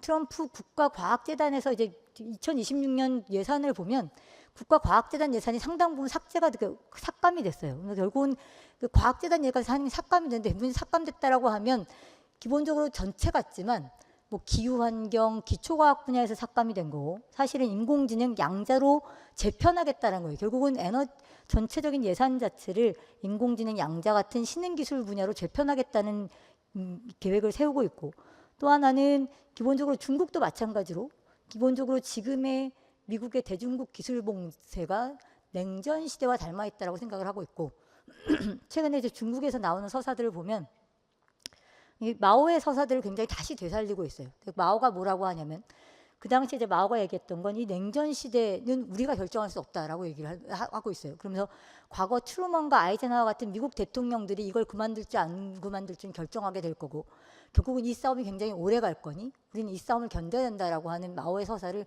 그대로 다시 살리고 있고요. 그러면서 그 당시에 이제 미국을 빗대서 이제 종이 호랑이 이렇게 얘기했었던 마오의 표현을 다시 되살리면서 굉장히 독특하게 외교부에서 공식적으로 최근에 나왔던 이게 유튜브 영상 같은 게 있는데, 거기에 제목이 뭐냐면 절대 무릎을 꿇지 말라라고 하는 제목으로 유튜브를 하나 만들었어요. 그 유튜브에 나오는 대부분의 서사들은 결국 미국은 종이 호랑이고 마오의 종이 호랑이의 표현이 맞았다라고 얘기를 하는 거고, 결국은 중국이 끝까지 여기서 투쟁을 할 거며, 그리고 끝까지 투쟁해서 중국이 냉전 시대에서 서구의 봉쇄를 뚫었던 것과 똑같이 우리가 다시 뚫겠다라고 하는 얘기를 계속 하고 있는 것들을 볼 수가 있고요. 그리고 중국도 마찬가지로 이 싸움이 굉장히 장기화될 거라는 인식을 가지고 있으면서 그 당시에 냉전 시대에 미국이 대중국 기술 봉쇄를 했었던 시기에 뭐 글로벌 남반구하고 협력하는 것, 유럽의 그 협력국들하고 협력하는 것들, 여러 가지 전략들을 다시 되살려서 서사로 만들어 있는 것들을 보면 미중 공이 사실은 냉전 시대의 기술 봉쇄와 돌파라는 구조에서 지금의 미중 기술 구조를, 냉전 구조를 인식하고 있다는 걸 볼 수 있고요. 두 번째는 아까 얘기했던 수출 통제라고 하는 것. 그게 어떻게 보면 트럼프 이게 불확실성이 높기는 하지만 여전히 트럼프 이기 들어와서도 수출 통제와 제재는 지속적으로 늘어나고 있다는 걸 볼 수가 있고, 가장 대표적으로는 그 상무부의 가장 핵심적인 그 상무부 국장부터 해서 차관보 실무국장까지 사실은 다 모든 사람들이 프로젝트 2025를 포함해서 그 전에 캠프에서 상무부의 이런 수출 통제 전략들 디자인한 사람들이에요. 그 사람들이 했던 가장 핵심적인 디자인 자체는 뭐냐면 산업안보국, 그러니까 수출 통제국의 핵심 담당국인 산업안보국의 역량을 강화해야 되고 예산을 투입해야 되고 인력을 증대해야 되고 그러면서 수출 통제를 획기적으로 늘려야 된다는 얘기를 계속 했던 사람들이고요. 지금은 아직까지는 정부 초반이라 그런 것들이 얼마나 구체화될지는 잘 모르겠지만 기본적으로 청문회나 뭐 히어링이나 이런 데서 보면 여전히 이 핵심 참모들은 중국에 대한 수출 통제가 관건적 사안이라고 인식을 하면서 이 부분은 급속히 늘릴 거다라고 얘기를 하고 있는 것. 그러면서 스트래테직 디커플링, 전략적 디커플링이라고 할 정도로 중국과의 분리를 확대시켜 가겠다라고 얘기를 하고 있고요. 가장 대표적으로 보면 2026년도 예산 계획안이 발표됐는데 거기서 보면 다른 예산은 다 줄었어요. 엄청난 긴축 예산이라 할 정도로 엄청나게 예산이 줄었는데 그런 줄어든 상황에서 보면 산업안보국 BIS 예산만 50%가 늘어났어요. 50%가 늘어난 걸 굉장히 사람들은 이게 사실은 굉장히 이 과거에 없이 전례 없이 역사적으로 전례 없이 늘어난 거다 얘기를 하고 있는데 최근에 이제 상무부 그 국장이 얘기하는 걸 보면 이 늘어난 예산을 갖고 뭘 할 거냐라고 얘기를 하면 기본적으로 이 늘어난 예산을 갖고 인력을 늘릴 거고 그리고 BIS 관련된 해외 주재원들을 다 늘릴 거다. 그래서 결국은 수출 통제를 얼마나 임플리멘테이션을 더 강화할지를 실행력을 강화하려고 한다라고 얘기를 하고 있고요. 그러면 결국은 이것들은 앞으로 예산에 기반해서 인력과 조직의 증대에 기반해서 수출 통제가 늘어날 수 있다라고 하는 것들을 볼 수가 있고요. 또 하나는 최근에 그 정부 초기에 나왔던 미국 우선 투자 무역 정책 그리고 이 미국 우선 투자 정책이라고 하는 것들이 발표됐는데 거기서 발표되는 것들의 대부분을 보면 중국과의 전략적 디커플링을 목표로 뭐 커넥티드 카를 규제하는 것, 커넥티드 상품을 규제하는 거에서부터 아웃바운드 인바운드 인베스먼트를 규제하는 것, 어떻게 더 규제할지 그렇게 해서 기본적으로 위협 국가, 도전 국가들이 테크놀로지 액세스하는 것, 그리고 우리의 어떤 전략지에 액세스하는 것들을 다 차단하겠다라고 하는 계획을 세우고 있고 이게 기본적으로 구체적인 플랜은 6개월 이내에 발표할 거다 얘기를 하고 있고요. 아마 조만간 미국 우선 무역 정책과 미국 우선 투자 정책에 기반한 내용들이 곧 발표가 되면 아마 여러 가지 불확실성이 높은 지금의 구조에서도 불구하고 향후에도 미국의 수출 통제는 굉장히 극적으로 늘어날 가능성이 높다라고 하는 것들을 볼 수가 있고요. 똑같이 중국도 마찬가지예요. 중국은 이미 이러한 기술 수출 통제와 제재와 이런 것들이 상당 기간 지속될 거고 결국은 이러한 냉전적 질서 특히 첨단 기술 부분에서의 냉전적 질서가 구조화되는 기술 냉전의 질서는 지속될 가능성이 높다고 보고 있고 이걸 대비해야 된다는 인식을 하고 있고요. 여러분들이 최근에 보시는 것처럼 뭐 2020년도부터 수출 통제법, 뭐 여러 가지 그 투자 제한법 그러면서 신뢰할 수 없는 기업 리스트, 엔터티 리스트 같은 것들을 중국도 똑같이 만들었어요. 그러면서 투자 제한과 관련 것들을 똑같이 만들고 미국의 이런 그 로켓 마틴과 같은 군사 기업들을 제재하고 있고요. 그러면서 미국이 어떤 그 반도체나 이런 그 수출 통제들을 하면 바로 즉각적으로 로 머티리얼, 뭐 이렇게 그 히토류나 자원 수출들을 통제하는 제도들을 바로 시행을 하고 있는 것처럼 여러분들이 보시면 과거에 없이 작년 후반부부터 최근까지는 미국이 수출 통제를 발표할 때마다 바로 며칠 안에 미국이 똑같이 미국 기업에 대한 제재 그리고 자원에 대한 수출 통제 그러면서 되게 적극적으로 제도에 기반한 수출 통제들을 하고 있는 것들을 볼 수가 있고요. 그러면서 장기적으로는 독자적인 산업망, 공급망을 구축하겠다. 이게 리질리언스를 높여가겠다는 거예요. 결국은 어차피 서구의 대중국 봉쇄는 없어지지 않을 거고 혹시 모를 크라이시스에 대비해서 과학기술 자립자강, 혁신 생태계도 자립자강으로 만들어가고 그리고 독자적인 산업망과 공급망을 통해서 리질리언스를 높여가고 하는 것들을 통해서 충분히 서구의 대중국 봉쇄의 장기화와 그리고 있을 수 있는 크라이시스에 대비한 일단 독자적인 구축들을 하고 있다는 걸 볼 수가 있고요. 결국은 이 틀에서 보면 트럼프 위기에 굉장히 불확실성이 높고 트럼프 개인이 갖고 있는 뭐 여러 가지 중국과 또 빅딜을 할 수도 있어요. 중국은 최근에도 계속 엄청난 100몇십 %의 관세를 했다가 최근에 또 다시 빅딜을 했다가 하는 것들 계속 왔다 갔다 하고 있는 추세여서 앞으로 트럼프가 갑자기 어느 날 시진핑과 빅딜했다고 하면서 나올 수도 있긴 하지만 큰 틀에서는 여전히 트럼프 2기의 4년에도 불구하고 기술 냉전의 장기적 구조는 지속될 거다. 그 차원에서 미중은 똑같이 움직일 가능성이 높다라고 볼 수 있고, 그것이 한국에 미치는 영향이라고 한다면, 사실 제가 이렇게 결론을 썼던 것 중에 가장 중요한 건 스티브 코키는 얘기하는 것처럼, 스티브 코키는 냉전 질서가 한 번도 사실은 끝난 적이 없었다라고 얘기해요. 왜냐하면 중국 공산당은 그대로 있었고, 그것이 없어질 거라고 기대했던 건 서구의 착각이었다라고 얘기를 하는 거고, 그 차원에서 보면 한반도는 사실은 탈냉전 30년에도 여전히 남북이 아이디올로지에 기반해서, 이념에 기반해서 분단돼 있었던 구조이고, 스티브 코킨이 얘기하는 것이 사실 논박할 어느 근거도 없이 사실은 한반도는 냉전의 질서가 여전히 1945년부터 지금까지 지속되고 있는 구조다라고 할 수 있고요. 근데 이러한 것들이 최근에 기술 냉전의 구도라고 하는, 이게 지속되다 보면 여러분들이 보시는 것처럼 최근에 이제 북러 협력, 북러 간의 첨단 기술 협력, 뭐 인공지능 협력도 얘기하더라고요. 우주 위성 협력, 뭐 이런 것들 얘기하고 있는 것처럼, 이제 향후에 글로벌한 기술 냉전이라고 하는 구조가 이미 1945년부터 현재까지 이어지고 있는 한반도 냉전 질서라고 하는 것과 다시 결합할 경우, 실질적으로 보면 지금의 북한이 다시 그러한 지금 기술 통제, 기술 냉전 질서의 진영화 질서 속에서 어느 특정한 진영 질서로부터의 첨단 기술 협력을 받는 구조로 다시 강화된다고 한다면, 한반도에 미치는 영향이라고, 기술 냉전이라고 하는 것들이 향후에 한반도 냉전 질서에 미칠 영향, 그러면서 남북 간의 일정한 기술 경쟁력이라고 하는 부분의 경쟁, 그리고 남북 간의 기술 냉전의 구도에 기반한 남북 간 여러 가지 지정학적 이런 전략 경쟁에 미친 영향들을 굉장히 앞으로 계속 지켜봐야 되지 않을까라는 생각이 들고요. 이 부분에서 미중 기술 냉전의 부분들은 단순히 글로벌 질서뿐만 아니고 한반도 냉전 질서에서 향후 미칠 영향들을 복합적으로 바라봐야 되지 않을까라는 생각입니다. 예, 여기까지입니다. 네, 차정미 박사님 감사합니다. 대략 처음에 저희들이 정했던 시간 내에 세 분의 발표를 잘 마쳤습니다. 바로 이어서 세 분의 토론으로 바로 들어가도록 하겠습니다. 여기 우선 김헌준, 박재적, 김인성 세 분 토론인데요.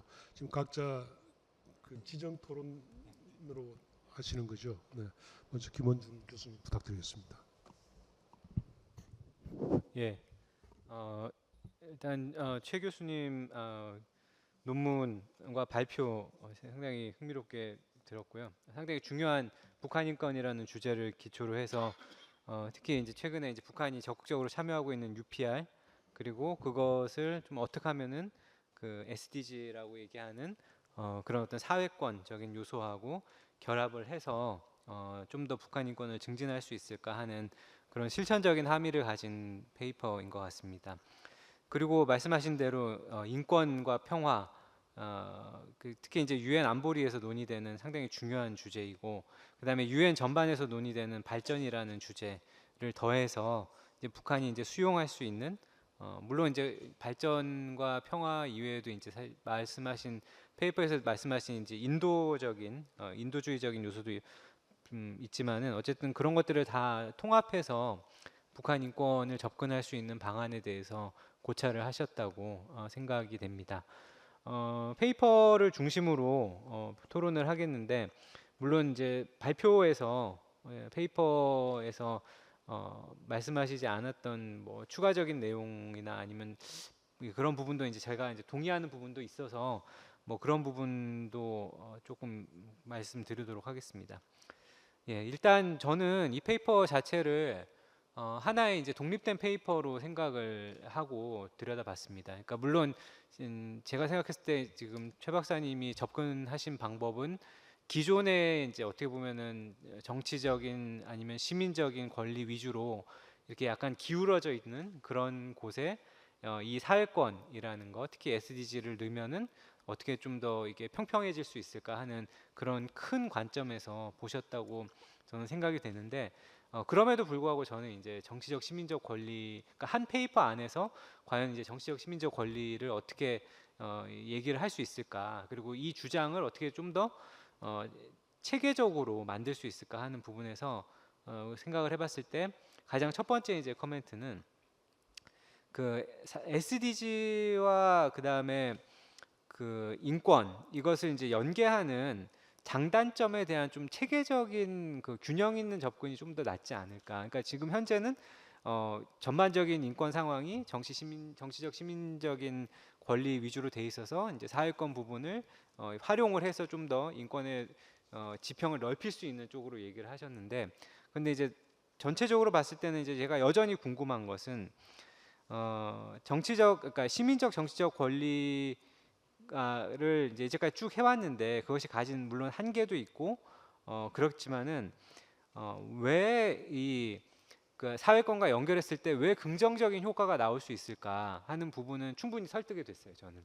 하지만 이제 제가 좀 더 질문을 드리는 부분은 그러면은 기존에 있었던 정치적 시민적 권리 라는 것과 그것을 이제 계속 이제 뭐 해야 된다고 이제 발표에서 얘기를 하셨는데 혹시 그러니까 사회권적인 요소가 들어왔을 때 이 기존에 이제 있던 논의들이 흔들릴 수밖에 없잖아요. 그래서 이제 그렇게 됐을 때 나타날 수밖에 없는 어떤 한계 아니면은 역효과 이런 부분을 어떻게 잡아낼 수 있을까 하는 부분까지 좀 고려를 하시면 어떨까 하는 생각이 들었습니다. 물론 이제 한계를 얘기를 그러니까 이 사회권과 연계하는 거에 한계를 얘기를 하시죠. 예를 들어서 뭐 프레젠테이션에서 보여주신 표에서도 모든 SDG 관련된 내용을 북한이 다 수용하는 것도 아니고, 그 다음에 이제 북한이 뭐 전반적으로는 우호적이었던 최취약계층에 대한 어떤 보호 같은 것도 뭐 사회권 얘기를 하면서 약간 언급을 안 하고 있는 부분도 물론 한계라고 얘기를 하셨는데, 근데 저는 이제 그것보다도 더 이제 중요한 어떻게 보면 역효과로 볼 수 있는 거는 어떻게 보면 이때까지 이제 시민적 정치적 권리 위주로 특히 이제 그 침해가 갖고 있는 어떤 중대성, 그다음에 뭐 시급성 뭐 이런 것 때문에 국제사회가 쭉 해왔던 노력이 있는데 이 사회권과 연계하는 것이 들어가게 되면은 이게 의도하지 않은 결과가 나올 수 있다라는 거죠. 특히 이제 북한의 입장에서는 그러니까 이 사회권을 토대로 해서 이제까지 쭉 논의되어 오던 본격적인 어떤 시민적 정치적 권리 논의들을 배격할 수 있는 아니면은 뭐 덜 얘기할 수 있는 하나의 어떤 전략적인 수단으로 작용할 수 있는 부분이 분명히 있을 것 같다. 이건 뭐 중국도 사실 해당되는 요소라서 이제 북한하고 이제 중국의 국제 인권 정책이 상당히 유사한 부분이 있거든요. 그래서 근데 이제 어떻게 보면은 이게 왜 중요한 문제냐면은 저희가 갖고 있는 리소스가 무한정하면은 사실 정치적 시민적 권리도 얘기하고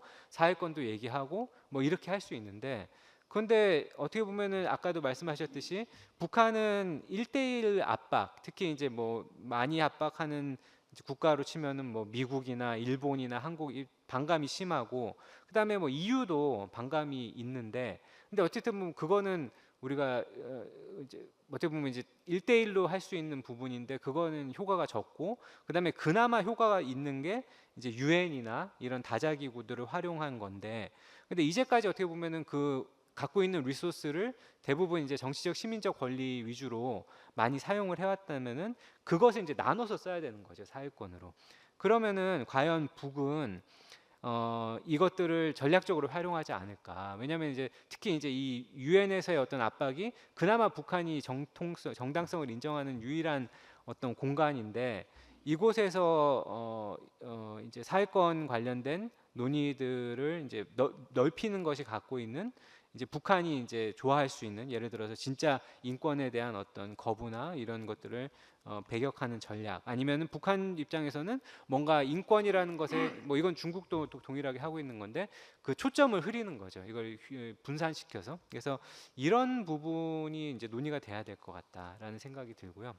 그다음에 두 번째는 잘 잡아주셨는데 북한 인권과 북한 인권 정책 그리고 국제사회를 대하는 어떤 그 북한이 대했던 태도 이런 것의 전체적인 컨텍스트를 좀 보여주시면 좋지 않을까 하는 생각을 했어요. 예를 들면 이제 북한이 특히 이제 많이 열려 있는 부분이 이제 장애나 아니면 여성이나 아동 이런 부분이었는데, 특히 장애 같은 부분은 코로나 직전에 그 특별보고관의 방문도 허용을 하는 사례가 있었고, 또 여성이나 아동 같은 경우도 상당히 적극적이었고, 또 아시다시피 이제 인도주의적인 지원, 특히 이거에 대해서도 상당히 열려 있었고, 보건도 마찬가지고.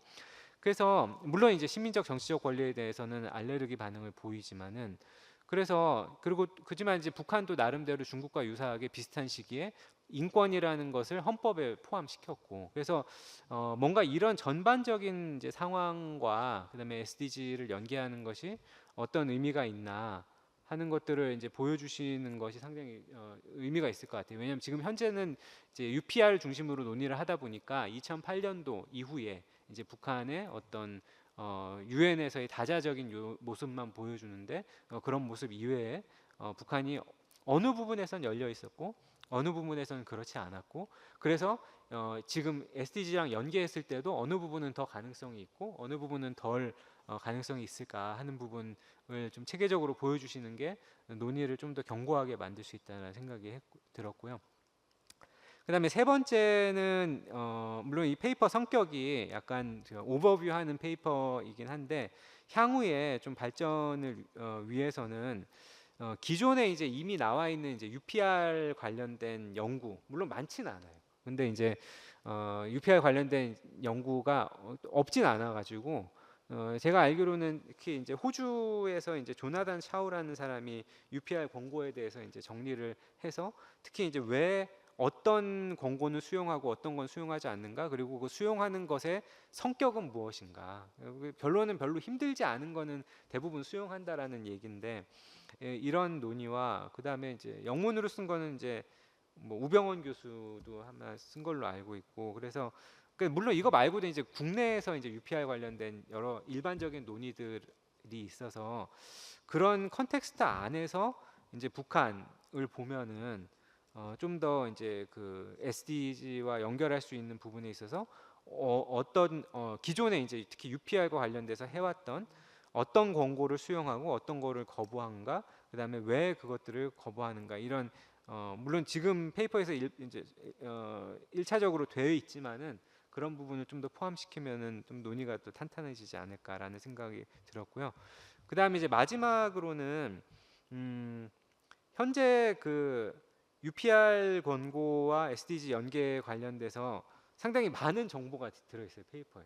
잘 정리를 해주신 것 같고, 그러면서 이제 어느 정도 이제 분석이 있는데, 특히 흥미로운 분석은 뭐 토론에서도 발표에서도 얘기를 해주셨듯이 뭐 기후나 환경, 그다음에 문화 교류 관련돼서 최근에 이제 많이 이제 수용하는 편이고, 특히 뭐 SDG 16과 같은 부분에, 그러니까 말씀하신 평화나 정의나 이런 평화와 정의, 포용적인 어떤 태도, 이런 부분인 것 같은데, 이런 부분에서 좀 수용도가 높고 이런 부분이 있는데, 근데 제가 봤을 때는 이 표에서 아니면은 현재 모아놓으신 자료에서 훨씬 더 많은 정보를 좀 읽어낼 수 있지 않을까라는 생각이 좀 들었어요. 그래서 물론 요거는 분석이 시간이 좀 필요로 할 것 같은데, 현재 있는 뭐 예를 들어 가지고 그 북한 인권, 그러니까 유엔 다자 기구에서 북한 결의안이 어떻게 진행되었는가 하는 부분, 이런 부분보다는 그런 부분을 이제 조금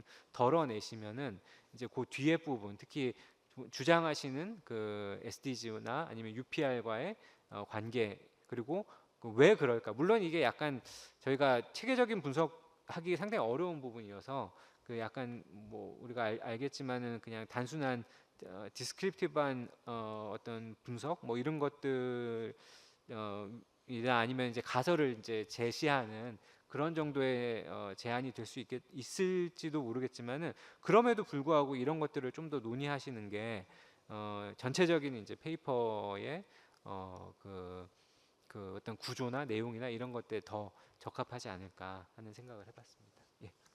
네, 감사합니다. 박재직 교수님.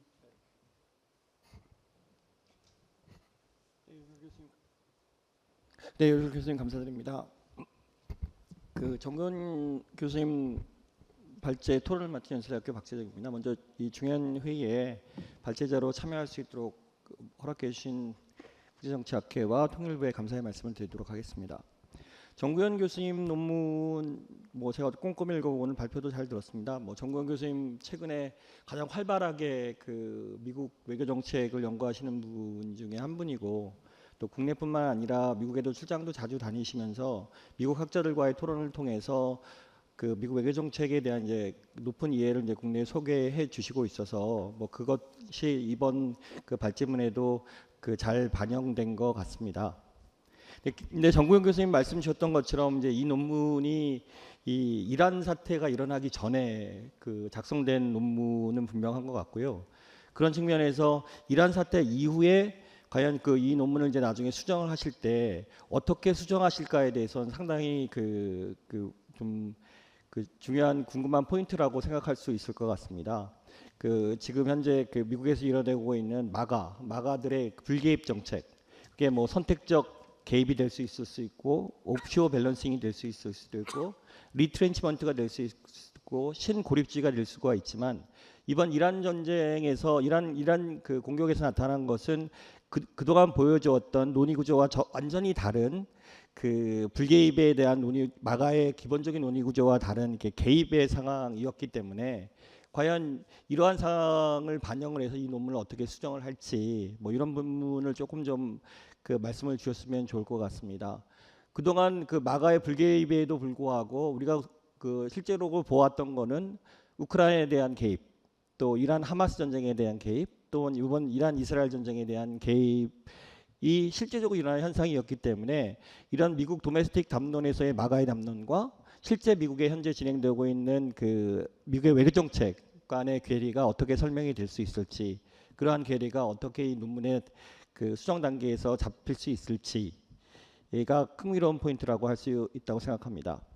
두 번째 꼭지는 우리가 요즘 미국 외교 정책을 그 발표하거나 토론을 할 때는 뭐 기본적으로 뭐 미국 뭐 국무부 장관뿐만 아니라 미국 국방부 국무부 장관뿐만 아니라 뭐 부차관보, 국장급 등의 이름까지는 최소한 알아야 어디 토론을 했을 정도로 우리가 지금 미국의 그 개인적인 트럼프뿐만 아니라 관료 집단에 대한 그 강조가 굉장히 커지는 것 같습니다. 근데 이런 관료 집단을 중심으로 하는 한국의 학계에서 정책 서클에서 일어나고 있는 이런 분석이 과연 얼마나 큰 그 설득력과 설명력이 있을까에 대해서는 한번 생각해 볼 필요가 있을 것 같은데요.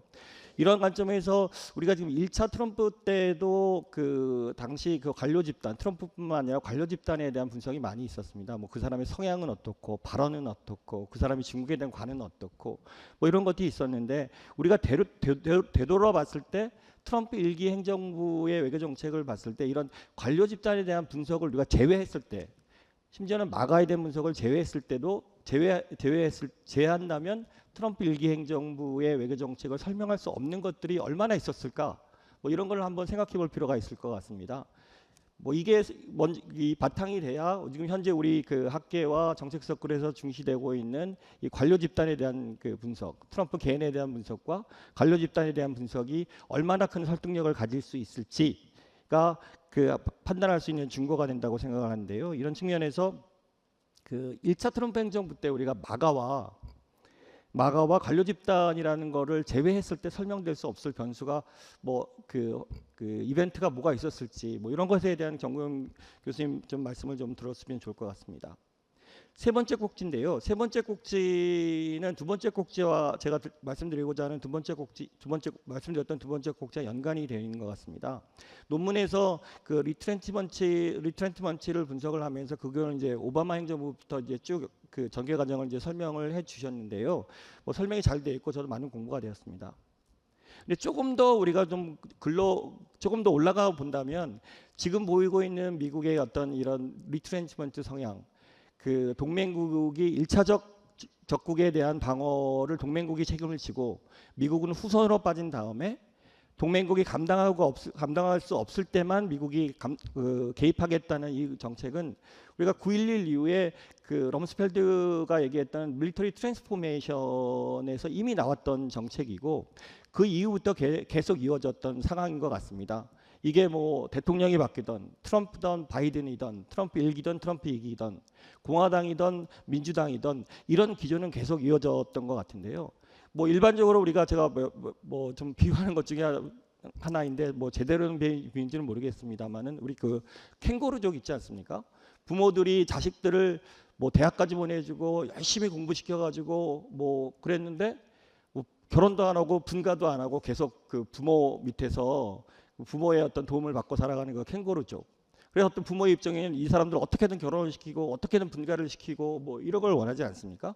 이 기조가 트랜스포메이션 기조로부터 이어졌다고 생각을 합니다. 그래서 동맹국들이 그동안 미국이 그 2차 대전 이후에 미국의 자산을 통해서 그 경제 발전을 시키고 민주국가를 이루어놨는데 그 국가들이 계속 미국에 의존하고 있다라는 것이 이제 미국의 그전적인 그 의도인 것 같고 그러한 생각이 더군다나 9.11 이후에 그 특정 국가에 대한 적뿐만 아니라 테러 집단이라는 그 불특정 그 위협이 나오는 상태에서 미국이 국가적인 적에 대한 위협뿐만 아니라 특정 국가에 대한 위협까지 감당해 나는 상황에서 미국의 영향이 이제 미치는 것 따라잡지를 못하는 거죠. 그런 의미에서 동맹국들에게 이제 강조를 하는 거죠. 그게 지금 현재 트럼프 2기 행정부에서도 각 동맹국들보러 방위비를 올리라 하고 나토로부터 나토도 유럽에서 너네들이 알아서 하고 너네들이 못할 때만 우리가 개입하겠다고 하는 이런 개입주의가 선택적 개입주의로 이루어지는 상황이기 때문에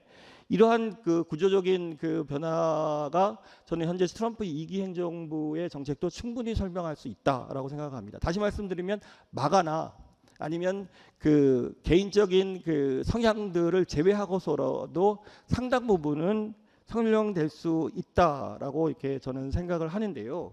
뭐 여기에 대한 그 정우영 교수님 좀 말씀을 뭐 듣고 싶습니다.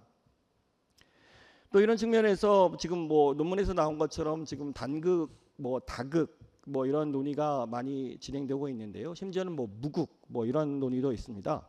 non polarity 이런 논의도 있는데요. 트럼프 행정부 2기 때 지금 진행되어 온 상황을 보면 우크라이나에서도 미국의 존재감이 확실히 나타났고 지금 이란 이스라엘 전쟁에서도 미국의 존재감이 확실히 드러나고 있는 상태에서 이 단극, 다극 이 미국 이 논쟁에서 지금 보여지는 현상은 미국의 단극이라는 것이 더 점점 오히려 더 뚜렷해지는 상황이 아닌가라는 생각이 드는데 뭐 그 여기에 대한 정구영 교수님 그 말씀을 좀 듣고 싶습니다. 마지막 꼭지인데요. 그럼 과연 우리는 어떨까? 우리가 속해 있는 이 인태 지역은 어떨까? 뭐 이런 것에 대한 그 논의로 자연스럽게 그 모아져야 된다고 생각을 합니다.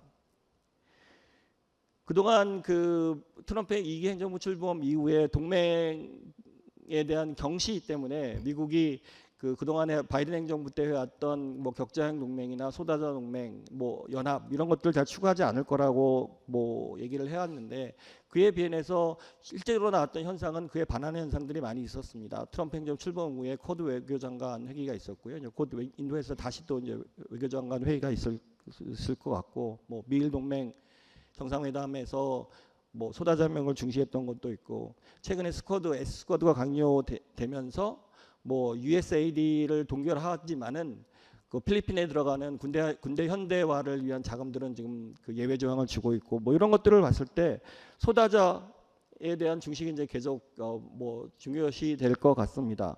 그런 측면에서 또 하나 또 반대적인 측면은 또 최근에 그 오커스와 관련해서 미국에서 지금 오커스를 다시 리뷰하겠다고 지금 나오고 있는데요. 물론 이제 호주 내에서도 호주 정부 정책 결정자들은 지금 미국만 하는 것이 아니라 작년에 영국에서도 정부가 바뀌었을 때 리뷰를 했고 그건 뭐 당연한 결과다라는 것이고 지금 미국도 새 정부가 바뀌었기 때문에 리뷰하는 것은 당연한 결과이지 그게 미국이 오커스를 경시하는 것은 아니다. 이게 이제 호주 정부의 이제 공식적인 맥락입니다. 또 다른 측면에서는 그동안 호주가 계속 그 미국이 그 요구해왔던 뭐 방위비 증감이나 뭐 이런 것들을 잘 따라오다가 최근에 그 5%는 도저히 맞추지 못하겠다라고 이제 그 반감을 했거든요. 근데 그게 나온 얼마 후에 이제 미국에서 지금 오커스를 재리뷰하겠다고 나와서 이게 과연 이 협상에도 택틱이라는 협상의 그 전략이라고 보는 뭐 시각도 있는 것 같은데 뭐 그런 측면이 있는 것 같습니다. 또 다른 측면에서는 이 소수자 그 연대나 그 논문에서 썼던 것처럼 그 연합적 패권, 코얼리션 헤지모니의 가장 기본적인 것은 미국과 아시아를 연결을 통해서 커다란 미국 주도 네트워크 동맹 그 안보 네트워크를 만든다는 건데요. 뭐 논문에 나왔던 것처럼 그 벤스 부통령의 어떤 고압적인 그 유럽 민회의에서의 자세나 뭐 최근 뭐 캐나다에 대한 조롱 뭐 이런 거를 통해서 이게 과연 가능한가라는 그 시각도 있는 것 같습니다. 왜냐하면 캐나다 같은 경우는 파이브 아이즈의 일원이거든요. 파이브 아이즈의 일원인데 캐나다를 조롱한다는 것. 또 유럽 국가들은 또 최근에 그 미국이 러우 협정을 잘 끌어가기 위해서 그 미국 그 정보 첩보 그 기관들에게 러시아에 대한 그 정보 수집, 그 역정보 수집 뭐 이런 것들을 이제 금지하라고 명령을 내리고 나서 이게 유럽 국가들한테 상당한 반감을 갖고 있습니다. 이제 그런 측면에서 이 유럽과의 연대, 파이브 아이즈, 정보 공유 동맹 연계 조금 더 나아가면 이 유럽과의 동맹과 아시아의 동맹을 연결하는 이 코올리션 헤지모니 뭐 여기에 대한 그 우려도 있는 것 같은데요. 뭐 이러한 측면에서 정구현 교수님께서 어떻게 생각하시는지 좀 말씀을 좀 주시고 그런 내용들이 좀 논문에 담기면 좀 더 풍부한 그 논문이 되지 않을까라는 생각을 해봤습니다. 이상입니다. 예, 감사한데요. 지금 토론을 너무 많이 하시고 질문을 너무 많이 하시면 발표자의 답을 들을 시간이 없습니다. 그래서 발표자의 답을 기대하는 한도 내에서 조금 최소화해 주시기를 부탁드리겠습니다. 네, 안녕하십니까. 통일연구원의 김민성입니다. 오늘 이 국제정치학회 통일부 패널에 토론자로 초대해 주셔서 감사드립니다. 저는 오늘 마지막에 발표하신 차정미 박사님 논문에 대한 토론을 요청을 받았는데요. 제가 기술 분야를 전문적으로 연구하진 않지만 미중 전략 경쟁을 이해하기 위한 가장 핵심적인 부분이라고 생각하는 사람으로서 개인적으로 굉장히 관심을 가지고 재미있게 읽었습니다. 토론자이니만큼 주제의 흐름에 대한 개인적인 의견을 드리고 또 저자분께 질문 드리면서 토론을 마무리하도록 하겠습니다. 이 논문은 궁극적으로 이제 근본적인 문제 의식을 좀 가지고 있습니다. 그 설명을 하셨지만 과연 미국의 대전략은 트럼프 2기에서 생존할 수 있을까라는 질문입니다. 트럼프 행정부, 특히 트럼프 대통령 본인이 기존의 그런 미국의 외교안보 정책의 문법과 차별화된 양상을 많이 보여오고 있고 1기서부터도 그랬고 최근의 양상을 봐도 보다 업그레이드된 버전이 아닌가라는 생각이 들 정도로 매일매일을 목도하고 있기는 합니다. 그렇다면 과연 미국의 대전략은 무엇일까? 미국 주도의 국제 질서와 외교안보 기조의 근간인 대전략이 트럼프 행정부 또는 트럼프 대통령 개인 수준의 행위에 흔들릴 수 있을 것인가라는 이제 문제의식을 좀 갖게 합니다. 그리고 이러한 그 트럼프 대통령의 개인의 차원의 행보가 어떻게 보면 반대로 미국이 그리는 대전략을 오히려 속도감 있게 이행하는 데 영향을 주고 있는 것은 아닐지 이렇게 좀 다른 각도에서도 생각해 볼 필요가 있다고 생각합니다. 이러한 상황에서 미중 기술 경쟁은 사실 전략 경쟁의 핵심이라고 봐도 무방할 정도로 굉장히 크리티컬한 분야입니다. 이 첨단 기술 전쟁에서의 승리가 미래의 먹거리를 확보하는 패스트 트랙을 깔아줄 수가 있고 또 이런 기술에 기반한 발빠른 양산 과정이라던가 무엇보다도 표준화를 선점함으로써 시장을 확보하고 시장의 또 우위에 설 수가 있고요. 그리고 다양한 이중용도 기술을 활용해서 군사 현대화에 직접적인 영향을 줄 수 있기 때문에 어떻게 보면 이 포괄안보 시대의 가장 핵심적인 분야라고 볼 수 있습니다. 그렇기 때문에 이러한 첨단 기술 분야의 경쟁은 이미 트럼프 1기부터 시작돼서 저희가 다 아시다시피 소위 중국에 대한 위협 인식이 바로 이 첨단 기술 분야에서도 빠르게 그 증가한 부분이 작용을 했다고 봅니다. 빠르게 성장하는 중국의 첨단 과학 기술 분야를 보면서 기술 혁신에 대해서 어느 정도 자신감을 갖고 있었던 미국으로서는 경제나 군사 분야 뿐만이 아니라 또 다른 추격을 당하는 분야로서 규결될 수가 있기 때문에 이 부분에 대한 관심도가 굉장히 높은 것입니다. 그리고 방금 말씀드린 것처럼 첨단 기술이 가지는 포괄적, 다층적인 영향 때문에 여러 가지 미국으로서는 전략적 판단에 기반한 접근을 하고 있다라고도 볼 수 있을 것 같습니다. 그리고 이러한 중국의 속도감 있는 이런 추격을 저지하기 위해서 그리고 컨트롤하기 위해서 중국의 행위에 대한 모니터링을 강화하고 차 박사님께서 말씀하신 것처럼 강력한 수출 통제, 기업 제재, 공급망 재편 등의 수단을 활용하고 있는 것으로 판단하고 있습니다. 트럼프 1기 때 디커플링이라는 용어를 사용했고 바이든 행정부 때 뭐 디리스킹이라는 표현을 사용하거나 아니면 강력한 수출 통제에 있어서 스몰 야드 하이 디펜스 같은 용어를 사용하기도 했고요. 그리고 트럼프 2기에 지금 이제 전략적 디커플링이라는 용어를 사용을 하고 있는데 그 방향성과 지향점은 거의 유사하다고 볼 수 있을 것 같습니다. 그래서 이러한 흐름을 봤을 때 다시 처음으로 돌아가서 과연 변화하는 국제 질서에 대한 미국의 인식을 반영한 이 대전략이 트럼프 2기에서 생존할 것인가라는 것을 다시 한번 제기해 보게 됩니다.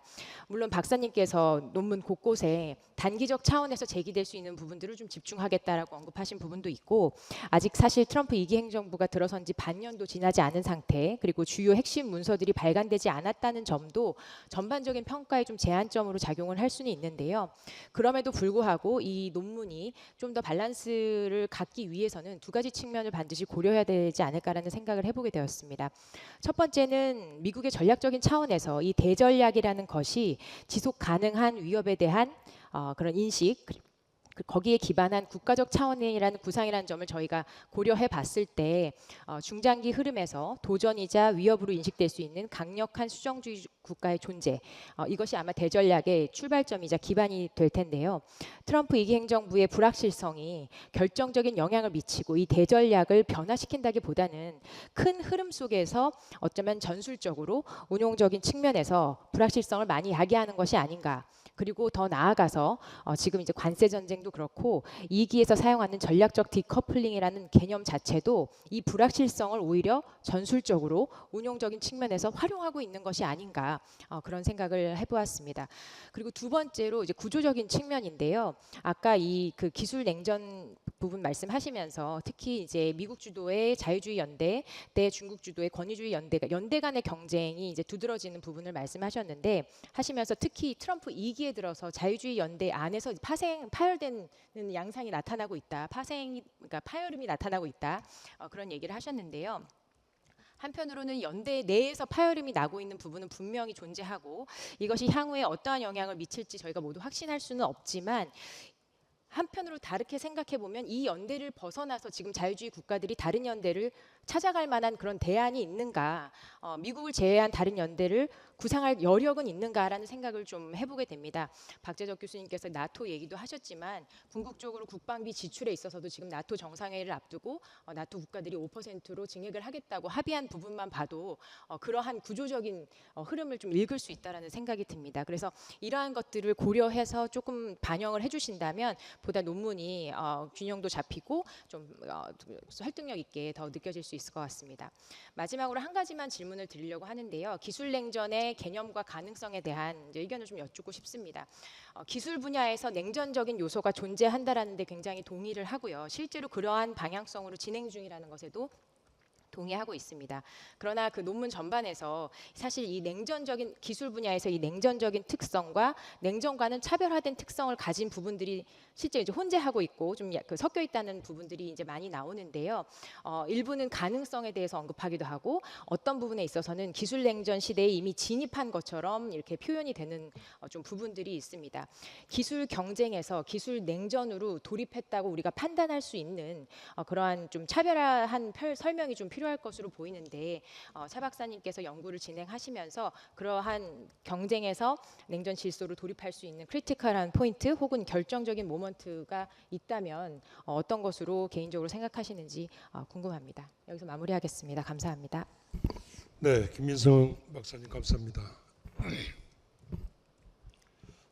세 분의 발표, 세 분의 토론을 다 마쳤는데요. 이제 발표자분들 답변을 들을 차례인데 아마 여기에 지금 2시간 가까이 플로어에서도 경청해 주신 분들 중에 질문이나 혹은 코멘트가 있으시면 한 2분을 추가를 하겠습니다. 혹시 있습니까? 예, 그러면 제가 한두 가지 질문을 좀 드리고요. 발표자들께 답변을 기회를 드리도록 하겠습니다.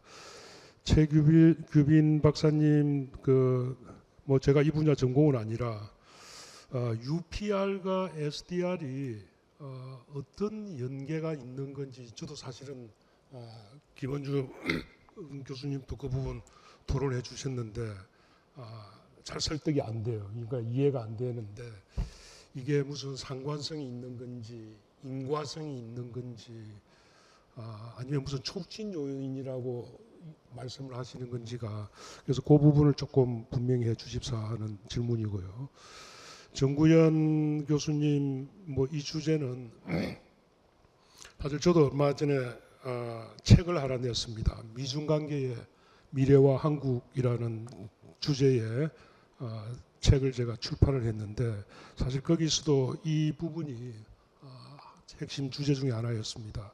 그래서 제가 정 교수님께 조금 구체적으로 여쭈보고 싶은 것은 국제 질서의 변화가 어떻게 갈 것이냐 하는 부분입니다. 우리가 2016년에 트럼프 대통령이 1기 후보로 나섰을 때 미국의 유권자들을 대상으로 아메리카 퍼스트가 온 미국을 휩쓸고 있었을 때 바로 그때 영국에서는 영국의 브렉시트를 찬성하는 국민투표가 있었습니다. 이 브렉시트와 아메리카 퍼스트는 저는 다르지 않다고 봅니다. 그러니까 이게 일종의 글로벌 세계 질서에서의 어떤 변화를 미국과 영국의 유권자들이 원하고 있었던 것이고 거기에 대통령의 후보자들이 호응을 한 것이라고 이해를 할 수 있을 텐데 영국에서는 브렉시트가 찬성이 됐고 미국에서는 아메리카 퍼스트를 주장하던 트럼프가 당선이 됐습니다. 이러한 현상들이 우리가 현대 지금 이 국제 질서에 상당한 저는 변화를 가져올 것이라고 예상을 합니다. 그래서 아마 정 교수님도 그런 문제의식이었을 텐데 조금 구체적으로 이 국제 질서의 변화를 한 번 더 조금 관점을 말씀해 주십사 하는 내용입니다. 차정미 박사님 국제 기술 질서 변화 뭐 저희가 일상적으로 지금 트럼프 행정부 바이든 행정부에서 듣고 있는 수출 통제, 기술 통제, 반도체 통제 뭐 이런 기술 수출 통제 투자 심사부터 시작했어요. 이러한 것들이 결국은 우리 한국과 한국에 어떤 임팩트를 줄 것이냐 하는 게 관심일 수밖에 없는데 앞부분은 뭐 상세히 잘 말씀해 주셨는데 이 부분은 그냥 문제만 던지고 마셨어요. 그래서 특히 우리 한국의 이런 국제 기술 질서의 변화가 어떤 임팩트를 가져올 수 있을까 하는 부분을 조금 추가로 부탁을 드리겠습니다. 지금 시간이 넉넉지가 않아서 그 발표 순으로 답변을 주시는데 시간을 최소화해서 세 분이 무사히 마칠 수 있도록 도와주시길 부탁드립니다. 네, 감사합니다. 먼저 상세하게 토론해 주신 김원준 교수님께 깊이 감사드립니다. 사실 김 교수님께서 워낙 인권 문제를 오랫동안 천착해 오시고 북한 인권 문제에도 관심을 많이 갖고 계시고 예전에 COI 끝났을 때도 또 관련 논문도 써주시고 해서 저희가 많이 참고하고 있고 또 개인적으로도 많이 공부하고 있는데 그 해주신 네 가지 포인트 그 너무나 중요한 지적이시고 사실은 좀 반영을 해야 될 부분이라고 먼저 말씀을 드리겠습니다.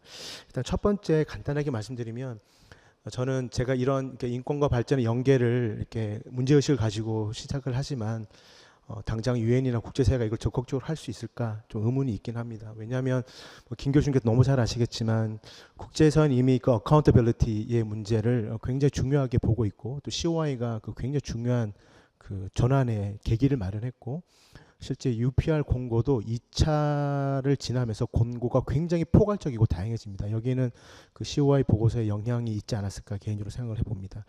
그래서 저는 만약에 이 원고의 의도대로 인권과 발전을 보다 더 연계하고 북한이 수용 가능하고 북한이 우선적으로 관심을 갖고 있는 예를 들면 사회권이라고 했을 때 어떤 자유권 분야의 어떤 지금까지 해왔던 노력들과 그 정당성이 흐려지거나 초점이 그렇게 될 수 있지 않냐는 지적에 동의하면서도 아마 그럼에도 불구하고 그 영향이 그리 크지 않지 않을까. 왜냐하면 너무나 자유권에 관한 강조는 지금까지 계속되어 왔기 때문에 그렇다고 말씀을 드리고 싶고 다만 저는 김 교수님께서 제 의도를 정확하게 간파하신 것처럼 지금까지 저희가 조금 뭐 책무성이나 어카운터빌리티 중심으로 많이 국제사회가 특히 유엔을 중심으로 많이 강조를 해 왔었더라면 저희가 이런 방식으로도 좀 북한 문제를 접근할 수 있다라는 생각을 조금 함께 해보고, 물론 굉장히 초기 단계지만 북한이라는 국가 자체가 굉장히 이걸 하기 어려운 국가지만 좀 해보면 좋겠다는 취지입니다. 그다음에 말씀하신 그 컨텍스트, 말씀하신 내용이 정확합니다. 예, 북한이 취약계층, 특히 트리티 베이스에 있어 비교적 적극적이었던 차터 베이스는 보다 소극적이었던 것들, 그런 맥락들 중요하고요. 저도 만약에 좀 조정하다 보면 그런 부분 말씀을 좀 드려야 되지 않을까 싶습니다. 앞으로가 저는 개인적으로 궁금합니다. 북한이 아동권리 협약, 여성차별 철폐 협약 관련해서 차기 보고서를 낼 것인가, 특히 장애인 관리 협약, 죄송합니다. 장애인 관리 협약에 추가 보고서를 낼 것인가, 이런 부분이 굉장히 궁금해서 저도 좀 잘 살펴보도록 하겠습니다.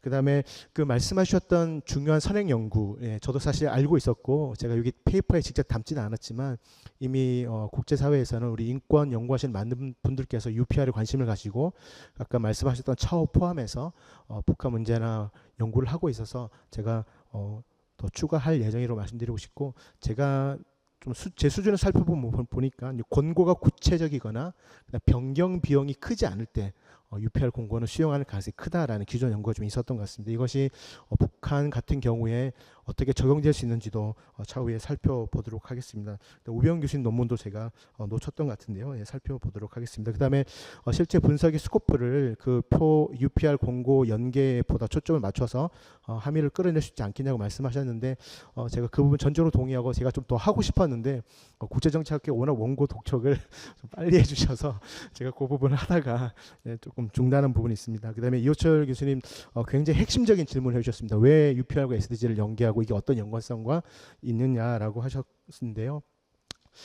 제가 봤을 때 이거를 이호철 교수님께서 단번에 이해하시도록 명확하게 답을 드리긴 어렵지만, 국제사회가 이제 인권과 발전을 계속해서 연계해야 된다라고 얘기를 하고 있고, 그다음 이미 SDG 자체가 인권 기반 발전, 그 HRBA가 들어가 있고, 물론 UPR은 발전을 굉장히 포용한다, 수용한다로 얘기는 하진 않지만 굉장히 독립적인 절차입니다. 그래도 불구하고 국제사회가 굉장히 포괄적인 접근을 강조하고 있기 때문에 UPR의 공고 자체가 자유권, 사유권, 제3세계 인권을 다 포함하고 있기 때문에 좀 같이 고민해 보면 좋겠다라는 생각입니다. 네, 이상 마치겠습니다. 네, 많은 질문을 주셔서 최대한 답변을 해보도록 하겠습니다. 우선, 네. 그 교수님께서 주신 질문이 상당히 좀 저도 좀 주목하고 있는 질문인데요. 그러니까 이제 트럼프 일기 당시를 보면은 그러면 왜 그런 미국 국민들이 트럼프를 이제 선출을 했느냐 질문을 해보면, 사실은 뭐 정량 연구하시는 분들이 많은 데이터 분석을 하지만 뭐 이제 문화적인 어떤 이민자로 인해서 이제 문화적인 어떤 챌린지 때문이다라고 하는 설명도 있고, 아니면 인컴 이니퀄리티, 이제 경제적인 측면에 있어서의 문제 때문이다라고 얘기를 하는데, 그러니까 이제 그러한 요건들이 맞춰져서 사실은 미국 내에서 트럼프가 당선이 되었었거든요. 근데 이제 유럽에서도 사실은 그런 비슷한 이제 분위기 속에서 이제 브렉시트가 일어났는데, 지금은 그러니까 이제 지금 트럼프 2기 행정부가 마주한 이제 대서양 관계죠. 그러니까 이제 대서양 관계라고 하는 것은 그때와는 좀 약간은 다른 것 같습니다. 특히 이제 영국 같은 경우는 최근에 이제 브렉시트를 상당히 후회한다라고 하는 이런 이제 언급이 나오고 있고, 최근에 이제 어제죠. 어제 이제 나토에서 이제 뭐 이제 많은 회원국들이 5%까지 올리겠다. 그러니까 이제 우리는 트럼프의 커미트먼트를 믿는다라고 했을 때 트럼프가 오히려 얘기를 안 했거든요. 그러니까 이제 약간 유럽 같은 경우는 예전으로 회귀하는 분위기가 조금은 있고요. 이거는 사실은 그 사이에 있었던 우크라이나 전쟁의 여파, 그러니까 이제 미국 없이 이 유럽 대륙에서 이제 시큐리티 랜드스케이프를 이제 유지할 수 있을 것이냐라고 한다면 아직까지는 자신이 없다. 유럽 국가들도 이런 분위기가 이제 계속되고 있고, 또 이제 유럽 국가들은 사실은 지금 우크라이나 전쟁이 여기서 끝나지가 않고 사실은 더 이제 확전될 것이다라고 하는 위협 인식 속에 있기 때문에 사실은 과거와는 조금 다른 분위기가 되지 않을까. 이제 브렉시트라고 하는 것도 사실은 그때보다는 좀 더 이제 연대하는 분위기로 가지 않을까 하는 생각이 듭니다. 이제 약간은 좀 그러니까 이제 그런 큰 그림의 거시적인 이제 변수들은 좀 다르게 진행되고 있는 것 같고요. 그다음에 이제 오커스 관련해서 이제 박지혁 교수님이 그러니까 이제 그런 소다자 협력 관련해서 얘기를 해주셨는데, 그러니까 이제 트럼프 행정부가 그러니까 이제 바이든하고 이제 비교를 해보자면은, 그러니까 이제 아까 제가 스트래티직 딜 메이킹이라고 하는 걸 말씀드렸는데, 그러니까 이제 얼마 전에 포린 어페어스에 이거에 관한 글이 하나 이제 트럼프 측 인사로부터 이제 올라왔었거든요. 그러니까 딜 메이킹을 왜 미국이 안 해왔느냐라고 하는 질문이었어요, 사실은. 그러니까 이제 바이든 행정부는 이제까지 이제 유사 입장국 혹은 동맹들과 함께해서 이제 중국이나 러시아에 이제 밸런싱을 하겠다라고 하는 입장이었는데, 미국 혼자서도 사실은 딜 메이킹이 가능하다. 왜 우리는 이제까지 그러한 이제 시도를 한 번도 안 했느냐라고 하는 사실 그런 논조의 사실은 논문이었어요. 그러니까 이제 미국의 이제 행보를 두고 사실은 뭐 이제 강대국 외교다, 뭐 이제 강대국 정치다 이런 것들이 이제 논란이 되니까 이제 그거를 약간 해소하려는 차원에서 나온 이제 글이라고 생각이 드는데, 그러니까 이제 굳이 이제 그런 미니래터럴 뭐 이제 굳이 미국이 필요하다면 미니래터럴 유지하겠지만, 그렇지 않은 경우에 있어서 미국이 할 수 있는 이제 부분에 있어서는 단독으로 이제 디플로마시를 통해서 해결하겠다라고 하는 약간의 이제 방법론의 차이가 이제 나타나는 게 아닌가 싶습니다. 이제 그런 측면에서 사실은 미국에게 여러 소다자 협력이 있지만 이제 유용할 것이냐, 이제 딜 메이킹 하는 데 있어서도 유용할 것이냐, 이런 측면에서 이제 미국이 판단을 하지 않을까 하는 생각이 들고요. 그다음에 이제 이것만 말씀을 드리고 이제 마치겠습니다. 그러니까 이제 리트렌치먼트라고 제가 생각했던 이유 중에 하나는, 그러니까 이제 트럼프 2기 행정부가 들어왔을 때 이제 세계의 전쟁, 세계의 갈등이 있었는데, 애초에 이제 중국으로의 리트렌치먼트를 위해서, 중국으로의 집중을 위해서 사실은 우크라이나 전쟁이나 이제 중동 분쟁을 이제 빨리 빠져나오겠다라고 하는 입장인데, 그게 지금 잘 안 되고 있어가지고 다 지금 발목을 잡힌 경우였는데,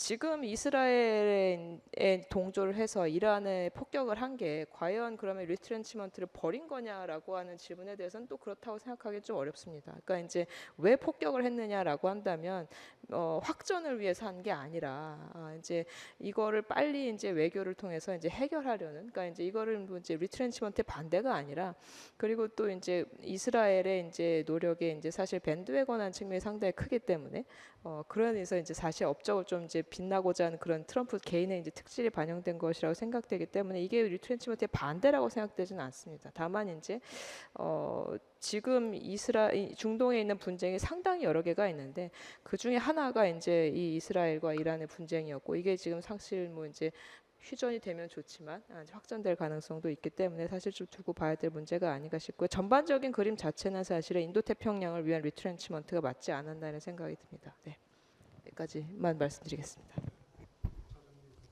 네, 시간이 많지는 않아서 김민성 박사님 코멘트 감사드리고요. 일단 질문만 먼저 말씀을 드리면, 냉전 부분 사실 제가 연구하는 주제의 일부분만 사실 이렇게 인용을 한 거라서, 냉전 부분은 사실 너무 많은 개념에 합의된 개념은 없다라는 것들이 있는데, 제가 여기서 몇 가지 이제 냉전과 경쟁의 차이라고 하면, 보통 이제 부잔이 얘기하면, 부잔은 심플하게 얘기합니다. 그냥 냉전은 지정학적 사고의 급증이다, 이렇게 얘기를 하거든요. 근데 냉전과 열전의 차이는, 열전은 선전포고와 무력 충돌로 시작하지만 냉전은 어떻게 시작하는지 사실은 굉장히 알아보기 어렵다, 이렇게 얘기돼 있어요. 결국은 지정학적 사고의 급증이라고 얘기를 하고, 또 냉전의 가장 중요한 것 중에 하나는 사실 미중 경쟁 때문일 텐데, 냉전을 보통 권력과 국제 질서를 둘러싼 지속적이고 심층적인 정치적 대결이 존재해야 된다라고 하는 거고, 그 차원에서 보면 그냥 우리가 보통 얘기는 우리 한국과 일본 간의 어떤 반도체 경쟁 이런 것과는 다른 건 거죠. 결국은 여기서 얘기하는 것처럼 권력과 국제 질서를 둘러싼 지속적이고 심층적인 정치적 대결이 존재하고, 이 보통 냉전과 열전의 유사점은 싸워서 이겨야 하는 존재가 있다라고 하는 얘기를 하고 있고요. 그런 차원에서 보면 지금 뭐 다른 여러 개 경제적 상호 의존 이런 것들은 미소 냉전 시기와는 다르긴 하나, 뭐 첨단 기술 분야에서 냉전이라고 하는 구조는 굉장히 브로드한 틀에서 우리가 개념화하고 있는 냉전의 구조를 담고 있다고 볼 수가 있고요.